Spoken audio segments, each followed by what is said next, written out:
Farragut High School football is on the air. The presenting sponsor, Precision Garage Door Service. The game brought to you by the Mike Dyer Insurance Agency, Fisher Tire, Davis Abbey Carpet, Rick Harry Jewelers, the Blair House, Citizens Bank, Knoxville and Lenore City, Valley Plumbing, LCUB Internet, by Shop Farragut, Miser Wealth Partners, the Shrimp Dock, Prime Insurance Group, and by Hearthside Bank Farragut. And now the voice of the Admirals, Eric Deerhart. Good evening. Thanks for joining us and welcome to our regular season concluding Farragut football Thursday night, presented by Precision Garage Door Service on West 105, online at WFIV.com, and the Admiral video stream on 105.3 WFIV's YouTube channel, as the Admirals travel to Cleveland, needing a win in order to qualify for the postseason. To say it has been a rocky regular season for Farragut is to put it mildly, yet the Admirals have full control over their playoff fate. Win and they're in, lose and it's Hardin Valley that snags Region 2 6A's final playoff spot. Tonight's opponent, the Blue Raiders of Cleveland, are out of the playoff picture, a team with nothing to play for, or paradoxically, nothing to lose and everything to play for. Certainly, Farragut has to anticipate that Cleveland will include the kitchen sink in its game plan, that the Blue Raiders will throw caution to the wind. As their overall records suggest, Cleveland at 1-8, Farragut at 2-7, these are teams that have struggled to achieve consistency, complete complementary games proving elusive for both. So it comes down to Week 11, and the Admirals looking to turn in a performance worthy of a playoff participant, perhaps a warm-up for next week, if still alive and kicking, when Farragut would again face elimination on the road. Coming up later in our Farragut football pregame show, I'll be joined by the head coach of the Admirals, Jeff Courtney. But up next, we'll look back on last year's Farragut-Cleveland matchup, recap both teams' games from a week ago, and run down all the other contests involving East Tennessee teams on this final week of the 2025 regular season. It's a Farragut football Thursday night, presented by Precision Garage Door Service on West 105, our stadium cast here at Cleveland High School on FM 90.1 and online at WFIV.com and the Admiral video stream on 105.3 WFIV's YouTube channel, a direct link available at FarragutFootball.com. Life doesn't run on bank hours. That's why Citizens Bank offers checking accounts with tools you can use anytime, like mobile deposit, debit card controls, and online bill pay. Whether it's for your home or your business, you'll get options that work and support from people based right here in Knoxville and Lenore City. Explore your options at citizensbank24.com. Member FDIC. Hi, this is John Blair from Blair House. This time of year is filled with birthdays and anniversaries that call for gifting that is both personal and unique. At Blair House, we offer a wide variety of jewelry, chandeliers, and other unique and hard-to-find gifts for when the gift must be perfect. Blair House, your time-tested connection to the treasures of the past. Blair House, 210 North Forest Park Boulevard in Bearden. Follow them on Facebook and Instagram. Blair House Antiques, Knoxville. Welcome back to the Farragut football pregame show on West 105 and online at WFIV.com and the Admiral video stream on 105.3 WFIV's YouTube channel, as the Admirals conclude the regular season with a trip to Cleveland to take on the Blue Raiders in a Region 2 6A matchup that will determine Farragut's postseason participation. Last year, these programs met not in the finale, but in the region opener. A good-looking Farragut drive to begin that game came to an unfortunate end in the red zone when Braden Carroll's hit dislodged the ball from Admiral quarterback Noah Haig. But the defense forced a 3-and-out, and after a nice punt return by Ethan Farragut, Farragut was back in business at the Cleveland 12. The Blue Raiders, though, turned up the heat defensively, forcing 3 straight negative yardage plays. After Farragut went over on downs, Cleveland struck with a 46-yard touchdown run by Braden Carroll, lined up as the Wildcat quarterback. Up 6-0 after one, Cleveland would score 3 more touchdowns in the second quarter, 2 of those on the heels of interceptions by outside linebacker David Yancey. Following the last touchdown of the half, a 26-yard hookup between Chase Stevens and Carroll, the Blue Raiders opted to kick the extra point, having been stopped on 3 previous two-point conversion attempts. Trailing 25-0 to begin the second half, the Farragut defense got a stop, and the offense quickly strung together 3 first downs. But a fumble forced by defensive tackle A.J. Westfield, who was in Farragut's backfield all night long, was recovered by Gabe Moore and returned 63 yards for a score. Farragut continued to battle, though, and bounced back with a 79-yard drive, getting on the board with a 1-yard touchdown run by sophomore quarterback Corbin Hobson. With the 32-7 final, Cleveland improved to 4-0, while Farragut fell to 0-4. Back to this year, and Cleveland has been eliminated from playoff contention. Several of those prominent 2024 Blue Raiders, including A.J. Westfield and Braden Carroll, now donning the black and gold of Bradley Central. Cleveland entered last week's contest at Hardin Valley, needing a win to set up a final playoff berth showdown with Farragut tonight. A first-quarter interception of Blue Raider junior quarterback Kason McGowan by Hardin Valley's Bex Allen gave the Hawks possession at the Cleveland 46 and would lead to the first score of the game, a 6-yard touchdown run by Chance Sharp. Cleveland countered with a 50-yard touchdown hookup between McGowan and running back Cameron Wilson on the wheel route. The Blue Raider defense then forced a 3-and-out, but Kyrie Scott muffed the Hardin Valley punt, and the Hawks regained possession at the Cleveland 26. Soon thereafter, Sharp scored on a 1-yard plunge, putting Hardin Valley up 14-7 midway through the second quarter. The Blue Raiders bounced back, tying the game on a 22-yard touchdown run by Anthony Edens, and then just 37 seconds later surged in front on a 36-yard scoop and score by safety Kyrie Scott. Hardin Valley, however, responded with a quick drive, knotting the game at 21 on a 47-yard touchdown strike from Riley Matz to Brody Lamb. After missing on a 46-yard field goal try to begin the third quarter, Cleveland's second-half possession ended with its third turnover of the night, a fumble by Edens, which was recovered by Lamb at the Hawk 47. On the following play, Matz found Lamb again, this time a 53-yard scoring connection, giving Hardin Valley a 28-21 advantage. After mishandling the ensuing kickoff, Cleveland would drive 98 yards, closing to within 28-27 on a 6-yard touchdown pass to tight end Quentin Jones. The PAT, though, was offline. Both teams then followed with 3-and-out series before Hardin Valley ground out a 55-yard drive, extending its lead to 35-27 with 2:55 remaining on a 4-yard touchdown run by Samuel Mann. When Cleveland failed to pick up a first down on the subsequent possession, Mann's 13-yard scoring run with 1:27 to go produced the final of Hardin Valley 42, Cleveland 27.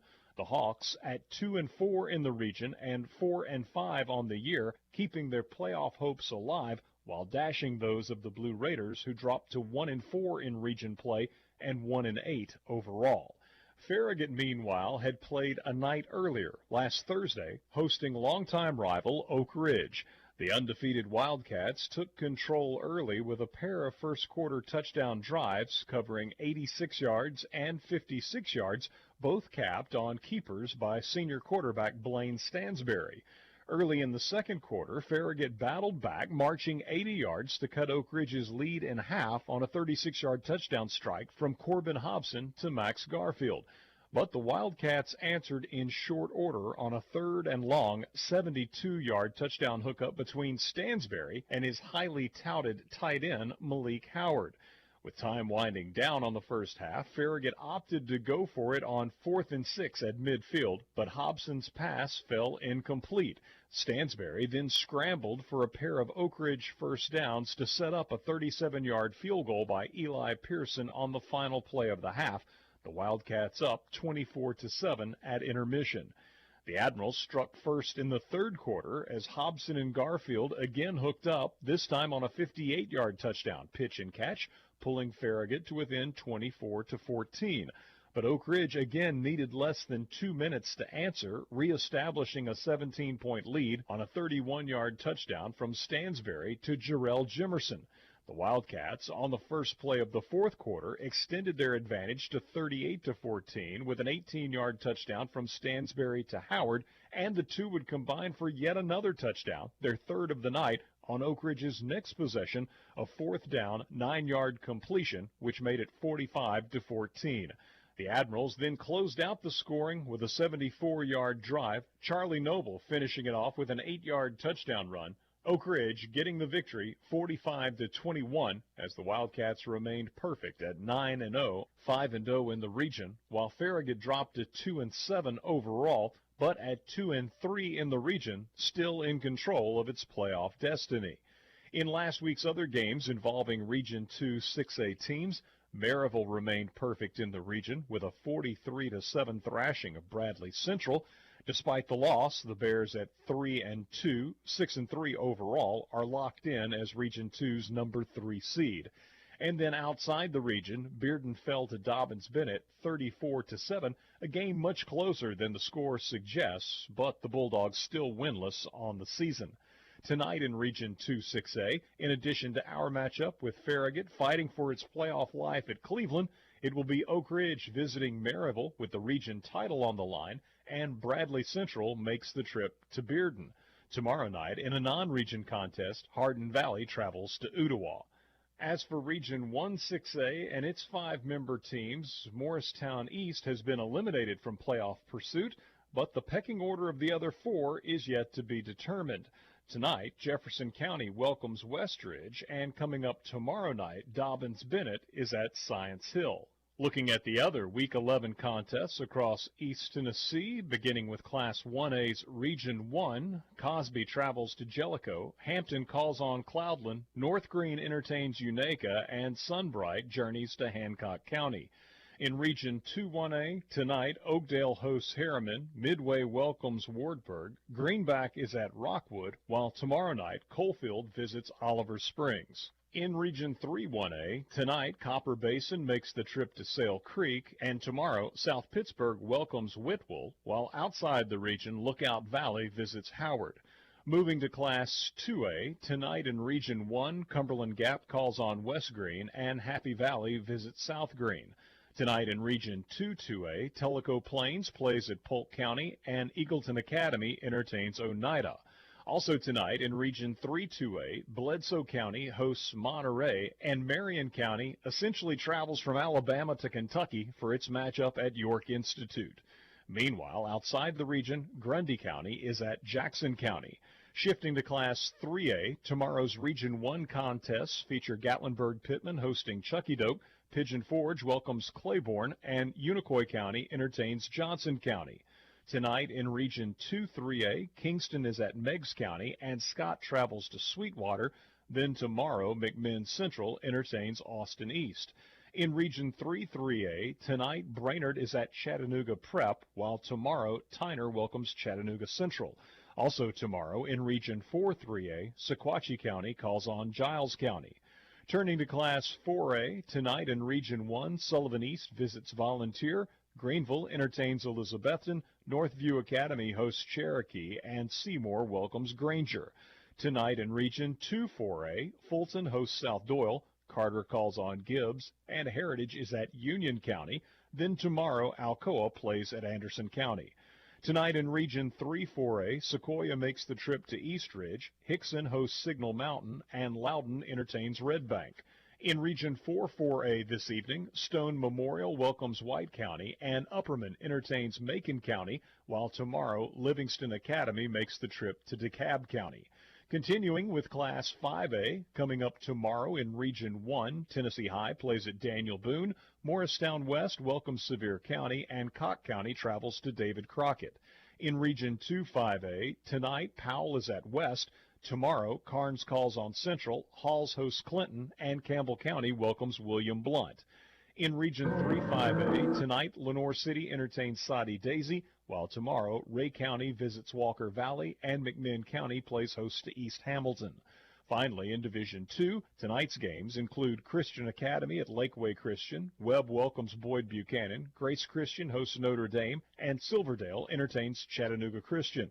Tomorrow, McCallie hosts Christ Presbyterian Academy, Grace Baptist of Chattanooga welcomes Concord Christian, and Baylor entertains Catholic. Here at Cleveland, it's the Admirals looking to claim Region 2 6A's number 4 seed, needing a win over the homestanding Blue Raiders in order to extend their season into November. Just ahead, we'll get a look at tonight's anticipated starters for both teams when the Farragut Football pregame show continues on West 105 and online at WFIV.com and the Admiral video stream on 105.3 WFIV's YouTube channel, a direct link provided at farragutfootball.com. Boys, this is going to be a tough team to beat tonight. We have to stop their running game. You got to block them and stop them. Kind of like my Michelin cross climb at 2 tires. I can stop in the rain, stop in the heat, stop in all kinds of weather. Just stop by Fisher Tire, and they'll fix you right up with the right tire for your car and budget. Fisher Tire is on Kingston Pike in Bearden, or west near the Pellissippi, and north on Broadway. Now get out there and stop them.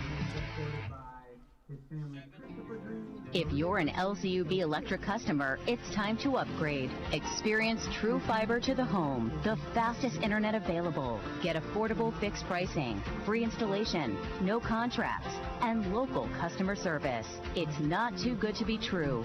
LCUB is connecting new neighborhoods every month with gig speed fiber internet starting at $69.99 a month, Wi-Fi included. Check your availability now at lcub.com. Welcome back into our Farragut Football pregame show from Cleveland High School, where it is senior night, and it's a small group of seniors for these Blue Raiders. Just 7 seniors on this year's roster among 53 players. 7 seniors, 20 juniors, 22 sophomores, and 4 freshmen listed on the Cleveland Blue Raider roster, which first-year head coach Chris Brown got to me. Appreciate his help with that and the anticipated starters. Everybody at Cleveland High School here has always, over the years, been extremely helpful. And so they celebrate their seniors tonight, and these young men know that it will be their final game on this field as Cleveland has been eliminated from the playoff chase. Farragut, meanwhile, needs a win tonight to extend its season into the postseason, which, of course, begins next Friday night. Admirals can only get in as the number 4 seed, so they'll be taking on the number 1 seed out of Region 1, which is to be determined between Dobbins, Bennett, Science Hill, Jefferson County. But still, there's the little matter of winning tonight on the road, a place that has been a bit of a house of horrors for Farragut in this 2025 season, playing away from home. So let's get you the starting lineups. First for Farragut offensively. Up front at left tackle, it'll be number 63, Aiden Perez, 260, a senior. Left guard, number 50, Luca Hoffers, 255, a senior. The center, number 62, Will Zooks, 275, a senior. Right guard, number 52, Bryson Bassett, 235, a senior. And right tackle, number 73, Connor Frinkowitz, 245, a senior. The Farragut offensive line averages 6 foot, 254 pounds. The tight end is number 45, Aaron Heatherly. Heatherly, 14 catches on the season, averaging 10.9 per reception, along a 46. That was his lone touchdown. In the slot, it'll be number 13, Anderson Glover. Once again, in that position for the injured Ethan Farragut. Glover, 5'10", 160, a sophomore, has 19 catches on the year, averaging 11.2 per reception, 2 touchdowns. At the wideout positions for Farragut, it'll be number 9, John Haskins, 5'11", 165, a senior, 5 catches on the year for Haskins. And opposite him, number 10, Max Garfield, 6'1", 190, a senior, coming off an outstanding game against Oak Ridge in which he had 2 more touchdown receptions, giving him 6 on the season. 3 catches total last week against the Wildcats for 137 yards. He was our Blair House Antiques offensive player of the game. The quarterback is number 3, Corbin Hobson, 6'2", 215, a junior, completing 55% of his passes on the season. He's got 1,383 passing yards, 11 touchdowns to 5 interceptions, a long completion of 74 yards to Max Garfield. He's also rushed the ball 44 times, averaging 1.6 per rush, a long of 17 and 2 rushing touchdowns for the Farragut junior signal caller. Against Oak Ridge last week, Corbin went 8 of 21 for 173 and 2 touchdowns. Against Cleveland last year, Noah Haig actually got the start, got banged up. Farragut was struggling offensively. They gave Hobson an opportunity. He went 9 of 17 for 104. 2 interceptions and had a rushing touchdown in last year's 32-7 loss here at Cleveland. The running back is number 14, freshman Nathan Jacobs. Jacobs averaging 4.1 yards per rush, 412 total rushing yards on the season, a long of 32, 1 rushing touchdown. He's also caught 4 balls. Last week against Oak Ridge, caught 2 of those 4 passes on the season, good for 9 yards. Also rushed 12 times for 46. He'll be spelled by number 24, Charlie Noble, the senior. Noble last week, 5 carries for 26 yards and a touchdown against the Wildcats. On the season, 311 rushing yards for Noble, who averages 4.5 per rush, a long of 22, 3 rushing touchdowns for Charlie. We'll also probably see Carter Collier. He was nursing a sore ankle last week, didn't get in. I would think that Collier will probably see the field tonight, and we might see Logan Wright as well in the offensive backfield. The place kicker is number 37, Ryan McHugh. The senior is 7 of 9 on his field goals, a long of 50, 18 of 20 on his PATs, and has sent 58% of his kickoffs into the end zone for touchbacks. Holder is number 16, Noah Haig. The long snapper, number 99, is junior Luca Conforti. For Cleveland defensively, we'll have a 3-man front with defensive end number 33, Daxton Evans. He's a sophomore, 198 pounds. The nose guard, number 51, Noah Nicholas, is 220, a junior. And defensive end, number 53, Gage McDowell, 230, a junior. Defensive line averaging 6 foot, 216 for the Blue Raiders. The inside backers, so I'm told, will be Trey Highland, 5'11", 205, a sophomore. Didn't see Trey on the couple of game films I watched, but I suppose Cleveland can be a little varied in the personnel they put on the field. Sometimes maybe an extra defensive back, or sometimes maybe an extra linebacker, and Highland apparently would be the extra linebacker they intend to play tonight against Farragut. Max Dinatolis, Jr., is also an inside backer, had an interception against Bearden. The outside backers, number 9, Titus Matthews, is a senior, and also at outside backer, number 7, Lacorius Edens, 212, a junior. Cornerbacks are good ones. Number 8, certainly athletic. They don't necessarily press coverage like Oak Ridge did last week, but similar in terms of their athleticism. Number 8, Cameron Wilson, is a sophomore, 6'1", 165. And on the other side at corner, it's number 14, Kyrese Westfield, outstanding two-way player for the Blue Raiders, 5'11", 165, a junior. We'll also see Jay Isbell, a freshman, rotating in at corner. He had an interception, one of 3 interceptions for Cleveland against Bearden a couple of weeks ago. The safety will be number 4, Emilio Green. He's a good one, a senior, one of the holdovers from last year, key player on the 2024 squad. Back this year, there's not a lot of those you can point to. A lot of those young men who were instrumental in Cleveland's success last year now have either graduated or have gone to Bradley, frankly. The other safety is number 5, Kyrie Scott, 5'10", 160, a junior. He had a 36-yard scoop and score last week against Hardin Valley. And as I mentioned, Highland, the linebacker, I didn't see him necessarily on film. Who I did see was another defensive back the last couple of weeks, and that would be number 13, Sloan Bolaños. The kicker is also playing safety at times for Cleveland. He's a senior. So Bolaños, as I mentioned, is both the punter and the place kicker. The long snapper for Cleveland is Javen Trammell, a junior. Flipping over the lineup sheet for Cleveland offensively, left tackle is number 58, Gabe Ayala, a sophomore. Left guard, number 79, Aiden Samanek, is a senior. Center, number 66, Cole Hitson, is a sophomore. Right guard, number 50, Cole Bowman, a junior. And right tackle, number 75, Nihar Patel, is a junior. The tight end, 6'1", 210 pounds, a senior, number 45, Quentin Jones. They like to use him down on the goal line. He has touchdown receptions each of the last 2 games against Bearden and Hardin Valley. And they will sometimes have the tight end in the game in addition to a halfback. When they have the halfback in there, it'll be, in addition to the tight end, it'll be number 7, Lacorius Edens, 212, a junior.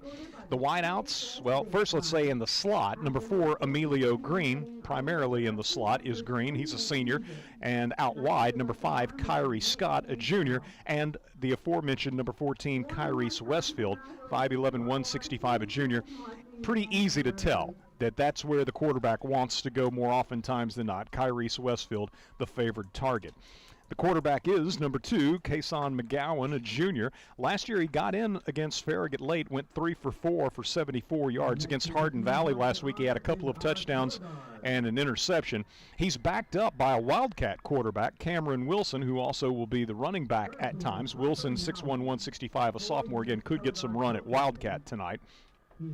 And also I should mention Caden Thompson has been actually starting at wideout, but again, the starters that I was given by Coach Chris Brown did not include Thompson, but I would assume that number 11, Caden Thompson, a junior, will be in the receiver rotation, perhaps even in the starting lineup. Running backs, you kind of got a couple that are splitting primarily the carries. I was told that the smaller, diminutive back, Anthony Edens, will get the start. He's a junior, number 24, had a 22-yard touchdown run versus Hardin Valley. Also lost a fumble last week against the Hawks. And number 26, Tyrell Amerson, is a freshman. And then Cameron Wilson, as I mentioned, will be perhaps at Wildcat quarterback, sometimes in the running back slot. 6'1", 165, a sophomore. He had a 50-yard touchdown reception out of the backfield last week against the Hawks.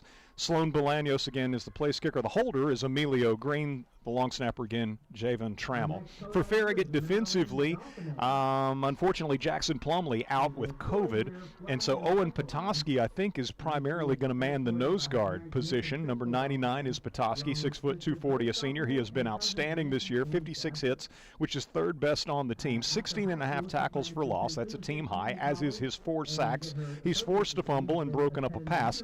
Last week, outstanding, despite oftentimes double teams by Oak Ridge. He had 11 hits and 2 tackles for loss. And so rotating into the starting lineup at defensive end should be number 34, Cameron Beaver, 5'11", 180, a sophomore. And then the other mainstay at defensive end, number 36, Stephen Doubleday, 6'1", 215, a senior. Doubleday with 8 tackles for loss, 3 sacks. He's forced a fumble, got a couple of recoveries, and has also broken up a couple of passes. So that Farragut defensive line averages 6 foot, 211. Inside linebackers for Farragut, number 42, Colt Brooker, is a sophomore. 9 hits and a half tackle for loss last week. 44 hits on the season, including 5 tackles for loss and 2 sacks. Also inside is number 20, Connor Paris, 5'11", 200, a senior. He was our selection last week as defensive player of the game, sponsored by Blair House Antiques. 11 hits against Oak Ridge, including a half tackle for loss. He leads Farragut on the season with 74 total tackles, including 3 tackles for loss. He's also broken up a pass. We'll see Fletcher Haddad as well in the inside linebacker rotation for the Admirals, the senior, and one of those senior leadership positions is Fletcher Haddad. The jack linebacker, number 8, Luke Dinkle, frequently down on the line, 170, a junior. Dinkle, 8 hits, 2.5 tackles for loss last week against the Wildcats. He's 4th on the team with 55 total hits, 7.5 tackles for loss, a sack. He's forced a fumble, broken up a couple of passes, and blocked a punt back in, week 2 against Powell. The star linebacker, number 16, Noah Haig, a senior, 49 hits on the season, which is 6th highest on the team, including 5.5 tackles for loss. The cornerbacks tonight will be Anderson Glover, the sophomore, who has one of Farragut's 2 interceptions on the season, and number 12, Zane Qureshi Smith, senior. Broken up a couple of passes this year. Qureshi Smith, of course, has not played that much, but certainly one of the more experienced defensive players on this Farragut squad. Back line, weak safety, number 0, Mason Apolategi, 5th on the team with 52 total hits, 7 of those last week against Oak Ridge. And number 1, Harrison Smith, the free safety, 155, a junior, 65 hits, which is 2nd highest total on the team.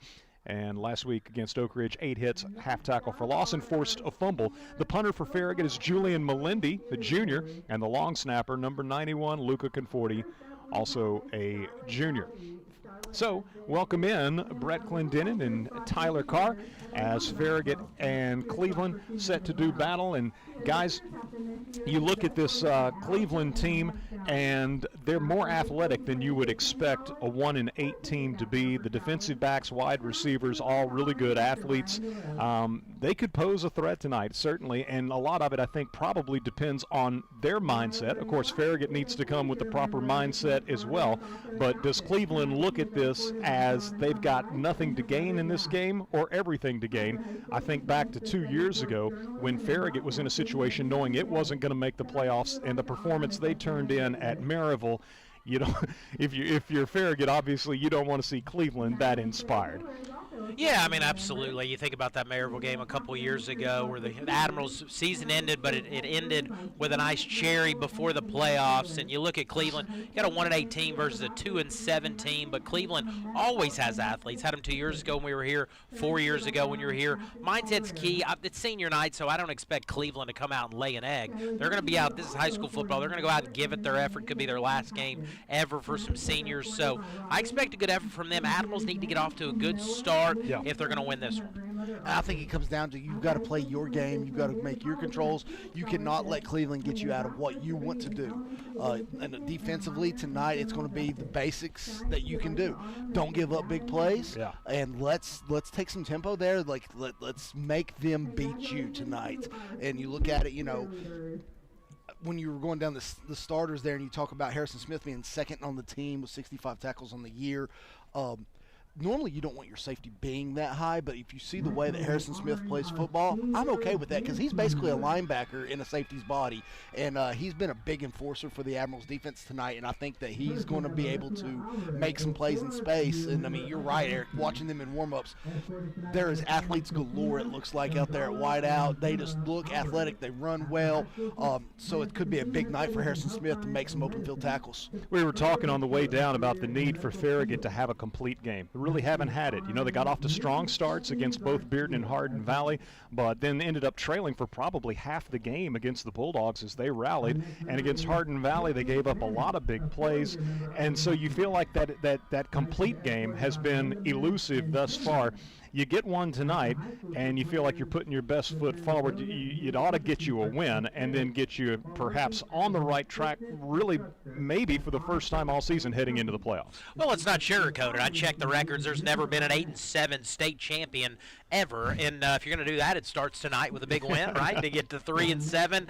But let's not get ahead of ourselves. The turnover ratio, I think, is what, -10 or something? -7. -7. Obviously, the Admirals have always won the kicking game, special teams, and they've always done a really good job in the turnover battle. If you see a team that's got a record like either of these teams tonight, you're usually going to struggle, obviously, on the turnover battle. You got to win that, and like Tyler said, the big plays are key. The Admirals have not played a complete game. Can you avoid the big play, especially with athletes? Can they get Can they get the athletes the ball is the question, and can you play good coverage? So those are some keys, and obviously, when a game with 2-7 and 1-8, like I said before, the start's going to be key. But the Admirals have the ability to win, but they've got to play 4 quarters. I think back to the Bearden game and how it started off and how well Farragut ran the ball the first 2 drives of the game and how well the offensive line took control.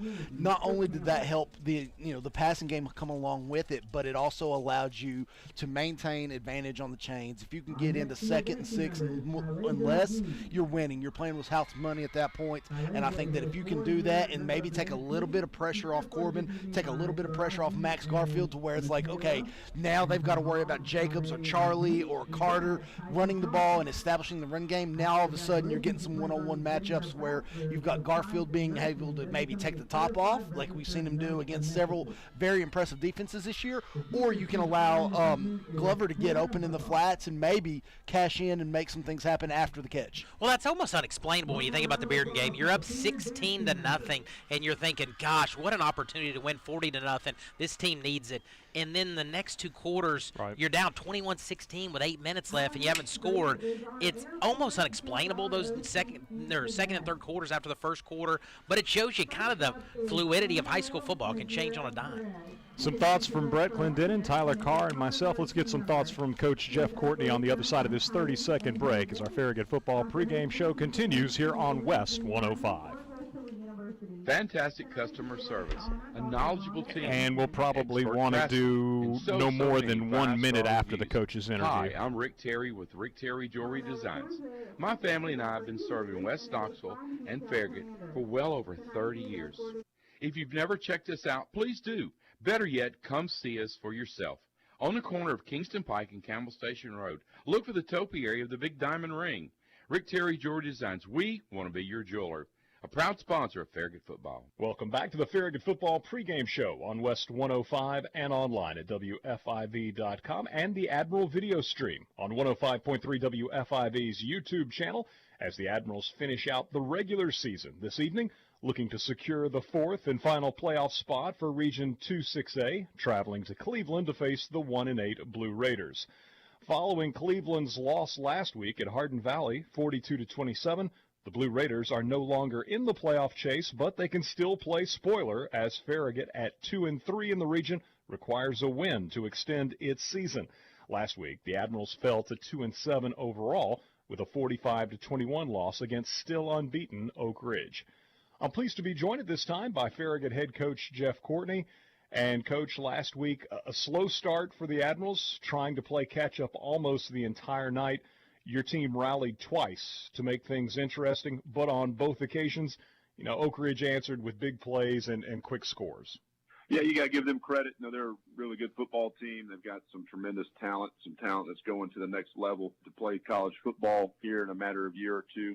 But you're right. I was proud of our kids. We were able to get a score there and cut the lead down before halftime. And then coming out of halftime, exactly what you would want when you're down 2 scores. We got to stop, got the ball back, went down and scored, and made it a 1-score game. But we didn't have a whole lot of answers for their passing game. I said one of the keys we need to do was try to get pressure and affect their quarterback in the pocket. You got to give him credit. He stood in there and made accurate throws and hit guys that were open or that were covered up pretty good with tight coverage basically all night. They're skilled people, they're athletes, made plays. So give them a ton of credit. But we know that we have a great opportunity here tonight, and we're looking forward to go play down at Cleveland. The Admirals have taken some lumps this season, yet to their credit, you've praised the way they've continued to approach practice, the way they've focused on the next challenge, the way they've competed week in, week out. But where confidence is concerned, when W's have been hard to come by, is there anything the coaches can do to try to best ensure that the collective confidence of the team doesn't wane? Well, I think we've got great leadership with our senior class and our leaders on this football team.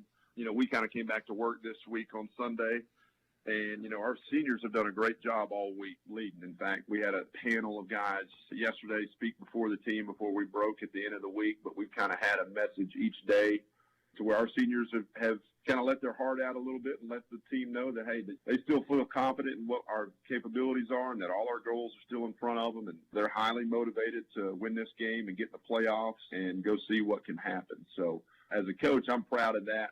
It makes it a little bit easier. It makes our job a little bit easier that, in a difficult year like we've had this year as far as the wins go, that we don't have to do a whole lot of begging and pleading and inspiration and motivation as much from the coaching staff. Our players are kind of taking that into their own hands this year.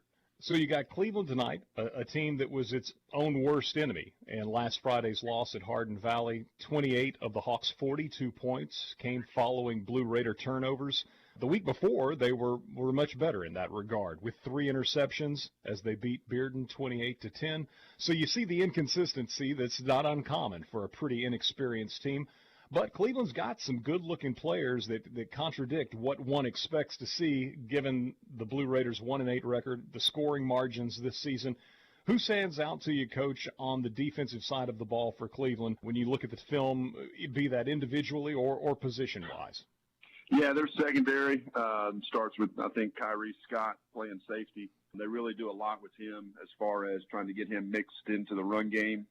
He'll be playing down close to the line of scrimmage at times. He'll be back in the middle field playing, a deep third or deep half. Really pretty good athlete, ranging, tackles well in space. But you're right. You mentioned I think they've got just a handful of seniors, like maybe 7 or 8. They don't have a big roster. I think they got hit with a little bit of transfers leaving and graduation last year. But they're still a very good, athletic, good-looking football team when you turn on the film. offensively and defensively. Kyrese Westfield is kind of their guy that they like to try to get the ball to behind the defense. He's rangy at corner.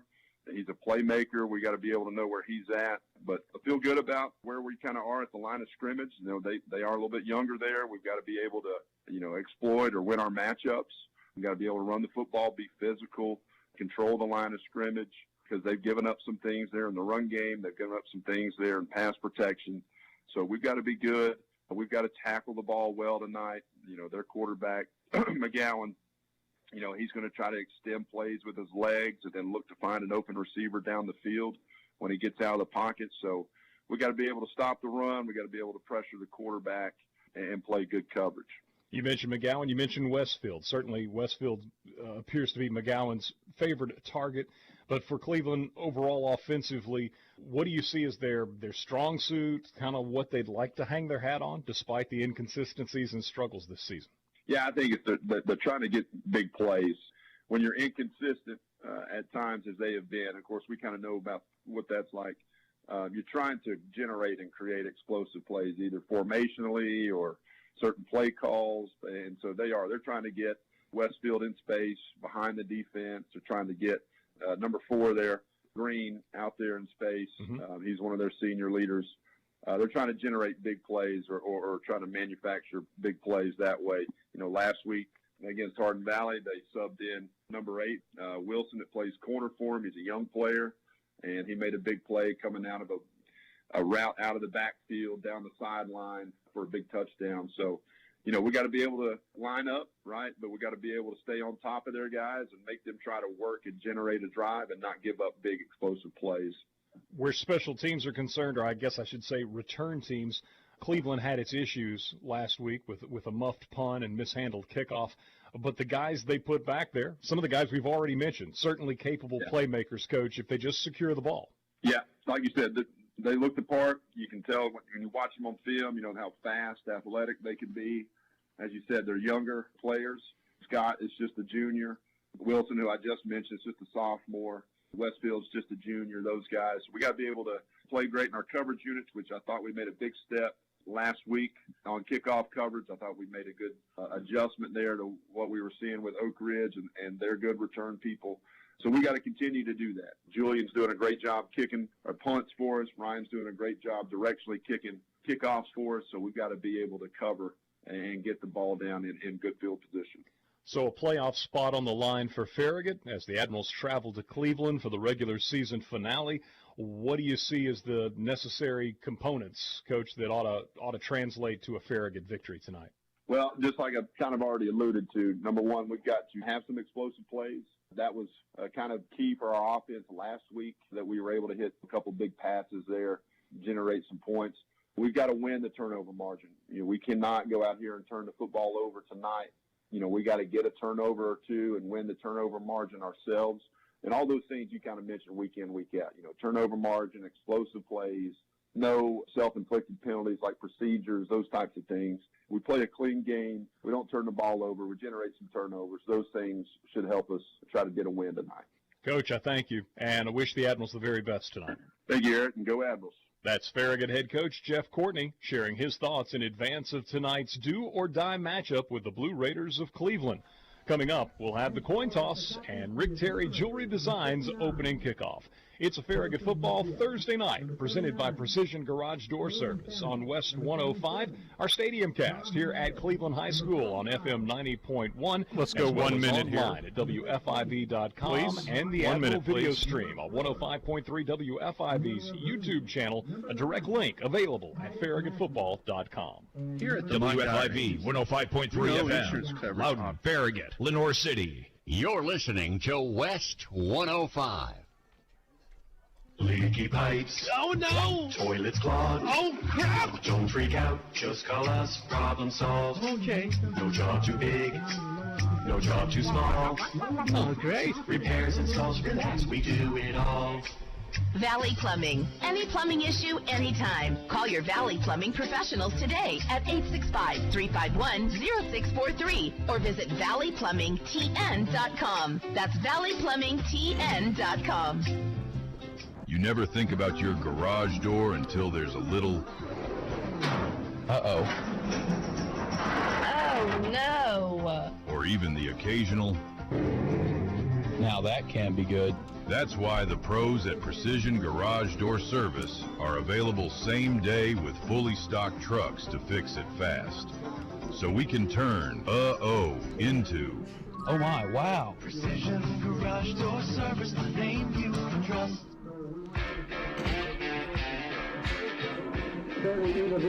Welcome back into our Farragut football Thursday night. The captains meeting on the field. Farragut in its white jerseys with the Navy numerals outlined in gray, the gray pants with the white stripe down the leg outlined in navy.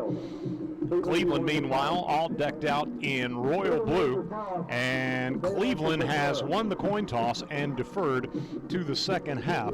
Farragut represented tonight by the senior leadership group of Max Garfield, Noah Haig, Fletcher Haddad, and Owen Petoskey. Meanwhile, Cleveland was represented by two young men standing out there on behalf of the entire senior class, which again is a small senior class, but actually a junior, Kason McGowan, the junior quarterback, joined by tight end Quentin Jones for the coin toss, but then backing them up were the other seniors in this small class of 2026 for Cleveland. Emilio Green, Titus Matthews, again I mentioned Quentin Jones, Joseph Merguay, John Hernandez, Aiden Samanek. Miss anybody? 3, 4, 5. I think that's got it. And so Farragut will receive the opening kickoff. And it is a temperature-wise almost perfect night for high school football. It's cool, as it should be, in late October, final game of the regular season. Overcast here in Cleveland, but no rain. I think hopefully the rain is out of the area, and we are just about set for Week 11 football here at Cleveland. Region 2 6A matchup as the Admirals with their playoff fortunes hanging in the balance, and Cleveland playing out the string, but an opportunity to know that this is the last opportunity for this small senior class, the last opportunity for this Blue Raider team. And so you got to feel like the coaching staff's going to throw the kitchen sink at the Admirals tonight. Farragut set to receive the opening kickoff. We are full speed ahead. Appreciate you joining us wherever you may be listening. Logan Wright skies at the goal line and fields the kickoff, gets it across the 20 and no further. Tackled across the way, as it looks like it was Max Dinatolis on the tackle, and good job by Logan Wright skying at the goal line to field that kickoff and have the opportunity for a return. Yeah, that's a guy who really wanted to return it. He has to jump at the goal line to give himself an opportunity. I like to see his attitude. The sophomore wanted a return. Rick Terry Jewelry Designs, our kickoff sponsor. And so Farragut will have the first possession of the ball game, moving right to left from the 20-yard line. They are on the far side hash, the right hash, as Heatherly sets up off right tackle. They run Nathan Jacobs right side, and he's going to push across the 25 to the 26-yard line. Looked like jumping on his back was Noah Nicholas, and going for a bit of a ride as Farragut picks up 5 yards on first down, make it 6 yards on first down. Yeah, Jacobs, I thought he ran really hard last week. It wasn't a lot of fun against Oak Ridge, but I thought he got a lot of tough yards. 6-yard gain. Second down for the Admirals as Hobson lost the ball. It's on the ground, and I think Cleveland has covered it up. The Blue Raiders come up with the turnover as Hobson just lost his grip on the ball. He was looking to throw it quickly out to the left side, and Ladorius Edens is there to pounce on the fumble. And Farragut with the first miscue of the ball game, and Cleveland's going to have the ball set up in the red zone at the Farragut 19. Yeah, it was just a quick little pass to the left, Tyler, and he just drops it before he throws the football. Looks like there's just that quick little bubble slant, you want to call it, hitch, and just mishandling the football. First time we've seen some cold weather like this. Might have a little bit of effect on the grip, but here come the Blue Raiders, led by quarterback Kason McGowan. From the 17-yard line, a play fake, dumps it off to his tight end. No, threw it over the tight end and incomplete to Emilio Green at the 14-yard line. Sort of in between the tight end and the slot receiver, it goes incomplete. Yeah, kind of in no man's land in between both receivers after kind of the rollout to the right. Lecorius Edens checking in the ball game as the halfback, getting a little bit more size on the field for the Blue Raiders. The 19-yard line, by the way, is where the ball is, not the 17, as I reported a moment ago. So it's 2nd down and 10 from the Farragut 19 after an early turnover by the Admirals. Farragut -8 turnover margin. They'll run the freshman up the middle, and he's going to bowl his way down to about the 14-yard line. Farragut in on the tackle with Noah Haig, I believe, yes. And so it was the freshman running back getting the start, Tyrell Amerson. And Amerson moves from the 19, to the 12? Yeah, it looks like it's 3rd and 3 at about the 12 after 7 from the freshman off left guard. So here's 3rd down for Cleveland, and it'll be the quarterback coming right. He's got first down yardage and is close to the goal line before he's finally covered up down around the 3, so it's a 3rd down conversion. Connor Parrish stopping him there at about the 3-yard line. Yeah, a little quarterback read. Quarterback pulls it, able to make it happen. But there is a flag, illegal formation. Gets the first down, going to move him back. Big penalty there to force it to 3rd and 8. So I had already penciled in the 3rd down conversion. We're going to do it again. Erase that. And do it again. No Hearthside Bank first down for Cleveland as they move them back 5. And as a result, the ball now at the 17-yard line. 17-yard line. So Farragut's opposition in the red zone this year, 23 of 26, scoring touchdowns on 21 occasions. So scoring at an 88% clip, touchdowns at an 81% clip. And Coach Brown's having a word with the official. I don't know if they're disagreeing with the legal formation or if there's a clock malfunction. 10:30 to go in our first quarter. Both teams head to their respective sidelines. I didn't see it. The ref called for my time. Yeah. So I'm guessing that there is something maybe with the clock. Because the ref is now on the sidelines talking with the coaching staff, which and it looks like they're trying to signal up to the press box. Hope you'll be with us all night long. We'll have. Oh, they are talking to the student section. I think they may have told them no artificial noisemakers. Okay. Maybe. Have our Precision Garage Door halftime show at Night's End. As part of our postgame show, we'll be selecting our Blair House Antiques player or players of the game. In motion, Emilio Green across the formation right to left for Cleveland. From the 17, they're throwing into the end zone, and that is a push-off. I don't believe he was in bounds. Westfield was out of bounds as he worked against Anderson Glover at the front pylon, left side across the field, and it'll be 4th down after the incomplete pass. He made the catch, pushed off to get it, and was out of bounds nonetheless. Yeah, a little back shoulder fade there on the pylon, and they're going to, obviously didn't get a foot down, going to force a field goal. Looks like a 34-yard field goal for the Blue Raiders. Missed from 38 2 weeks ago and from 46 last week. So here's a 34 attempt from essentially the left hash, and the snap is mishandled by Green. Fire drill, he throws it off, and Farragut almost got the interception with Anderson Glover. It goes incomplete. And so the pass from the holder on the fire drill after he mishandled the snap from Javen Trammell, and Farragut dodges a bullet early, an empty red zone trip as the pass by the holder is broken up by Anderson Glover. Yeah, a lot of bad football early. The turnover was absolutely not what the doctor ordered, and then that field goal attempt, the hold couldn't get down, and then floats one up. Glover almost took it back for 6, but drops it there. But the Admirals, like you said, dodged a bullet. So a single Hearthside Bank first down, but an empty red zone trip, and so Farragut should take over here at the 17-yard line. Handoff Jacobs pops one through the middle. Good yardage on first down right between the tackles, as it looks like it's going to be about a 6-yard gain. And, Cleveland's got some athletes, Tyler. You feel like if the Admirals are going to win this football game, it's going to be the big fellas up front on both lines. Yes, Tracy Denard, the nose guard, making the tackle for the Blue Raiders. Setting up a 2nd down and a long 5. Long 4. Jacobs making a hole, making a move in the middle of the hole before he's met. I believe it's number 7, Edens, who meets him at the 25-yard line. He crosses over to about the 26. 26, so that's going to be 3 yards and a third down here.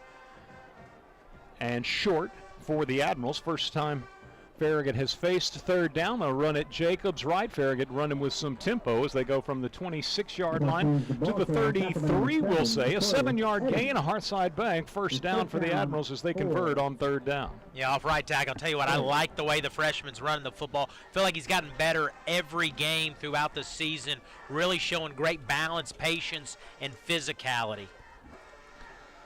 Fresh set for the Admirals from the 32-yard line, having dodged a bullet early in this ball game, an early turnover, but an empty red zone trip resulted for Cleveland. Being blitzed, Hobson lets it go deep for Glover, incomplete at the Cleveland 35-yard line. Little bump from Kyrese Westfield, but the ball slightly overthrown as Glover running the seam down the left side, can't quite get there. Yeah, a little go route for Glover, who is electric, and just a little bit overthrown. Westfield gives him a little shove there at the end.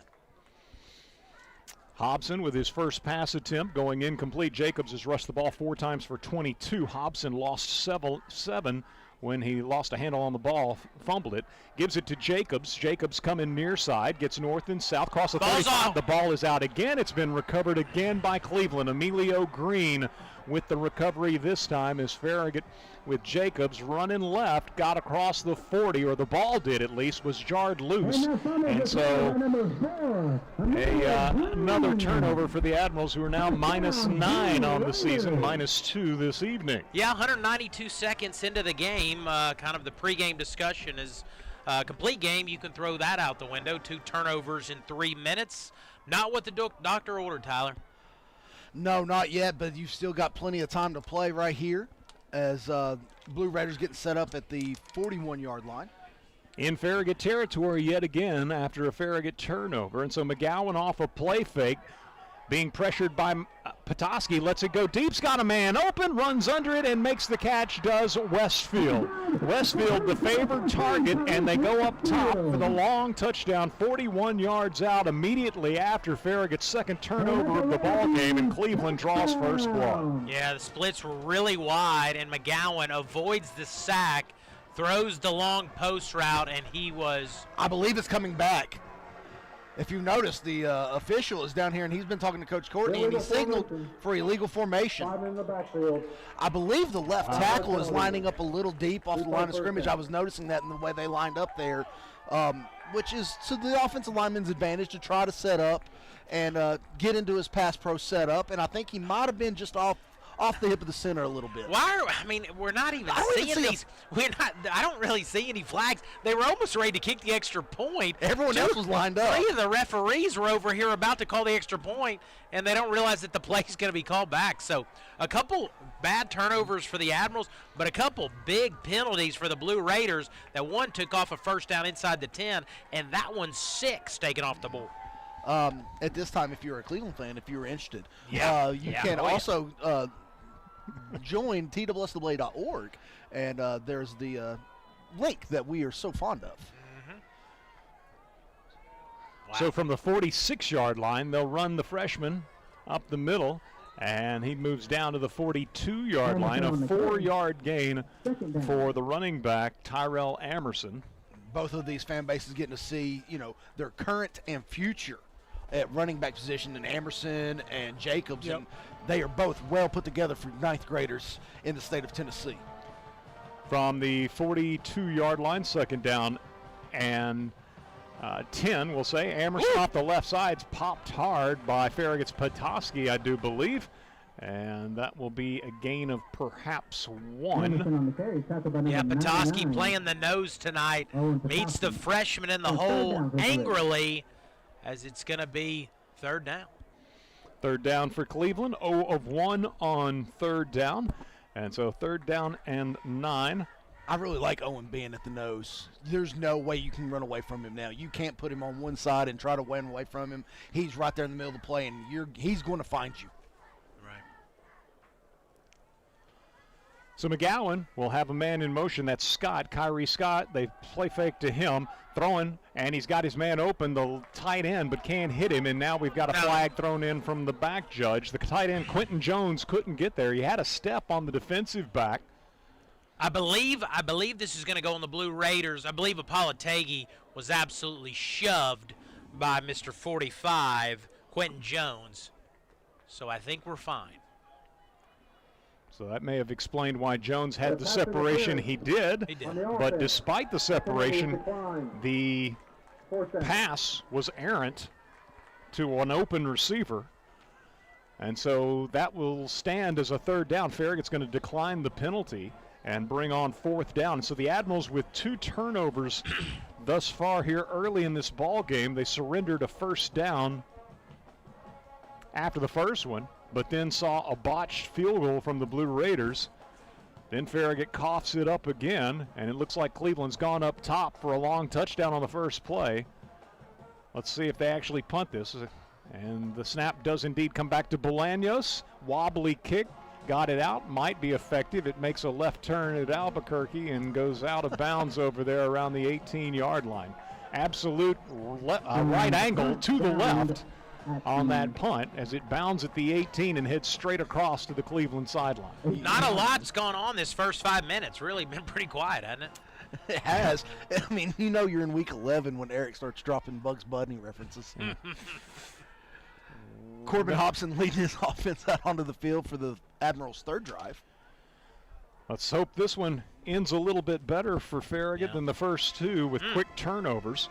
The Admirals with one Hearthside Bank first down thus far. Handoff to Charlie Noble coming left, and he is met and dropped by Denatolis. Max Denatolis absolutely meets Jacobs in the left tackle hole and brings him down rudely for a yard or 2 loss. Yeah, going to be we'll say 2-yard loss on the first carry of the ball game for Charlie Noble. So second down and 12 it appears from about the 15-yard line for Farragut. Pistol formation, back to pass. Corbin Hobson throws near side. Max Garfield can't make the catch.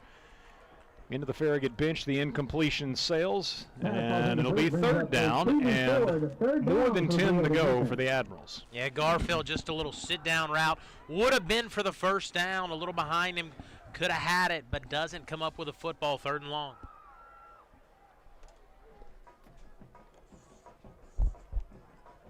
Set up with Heatherly off to the left side. Glover coming across the motion now. Yeah, Glover will be the inside of 2 receivers to the left.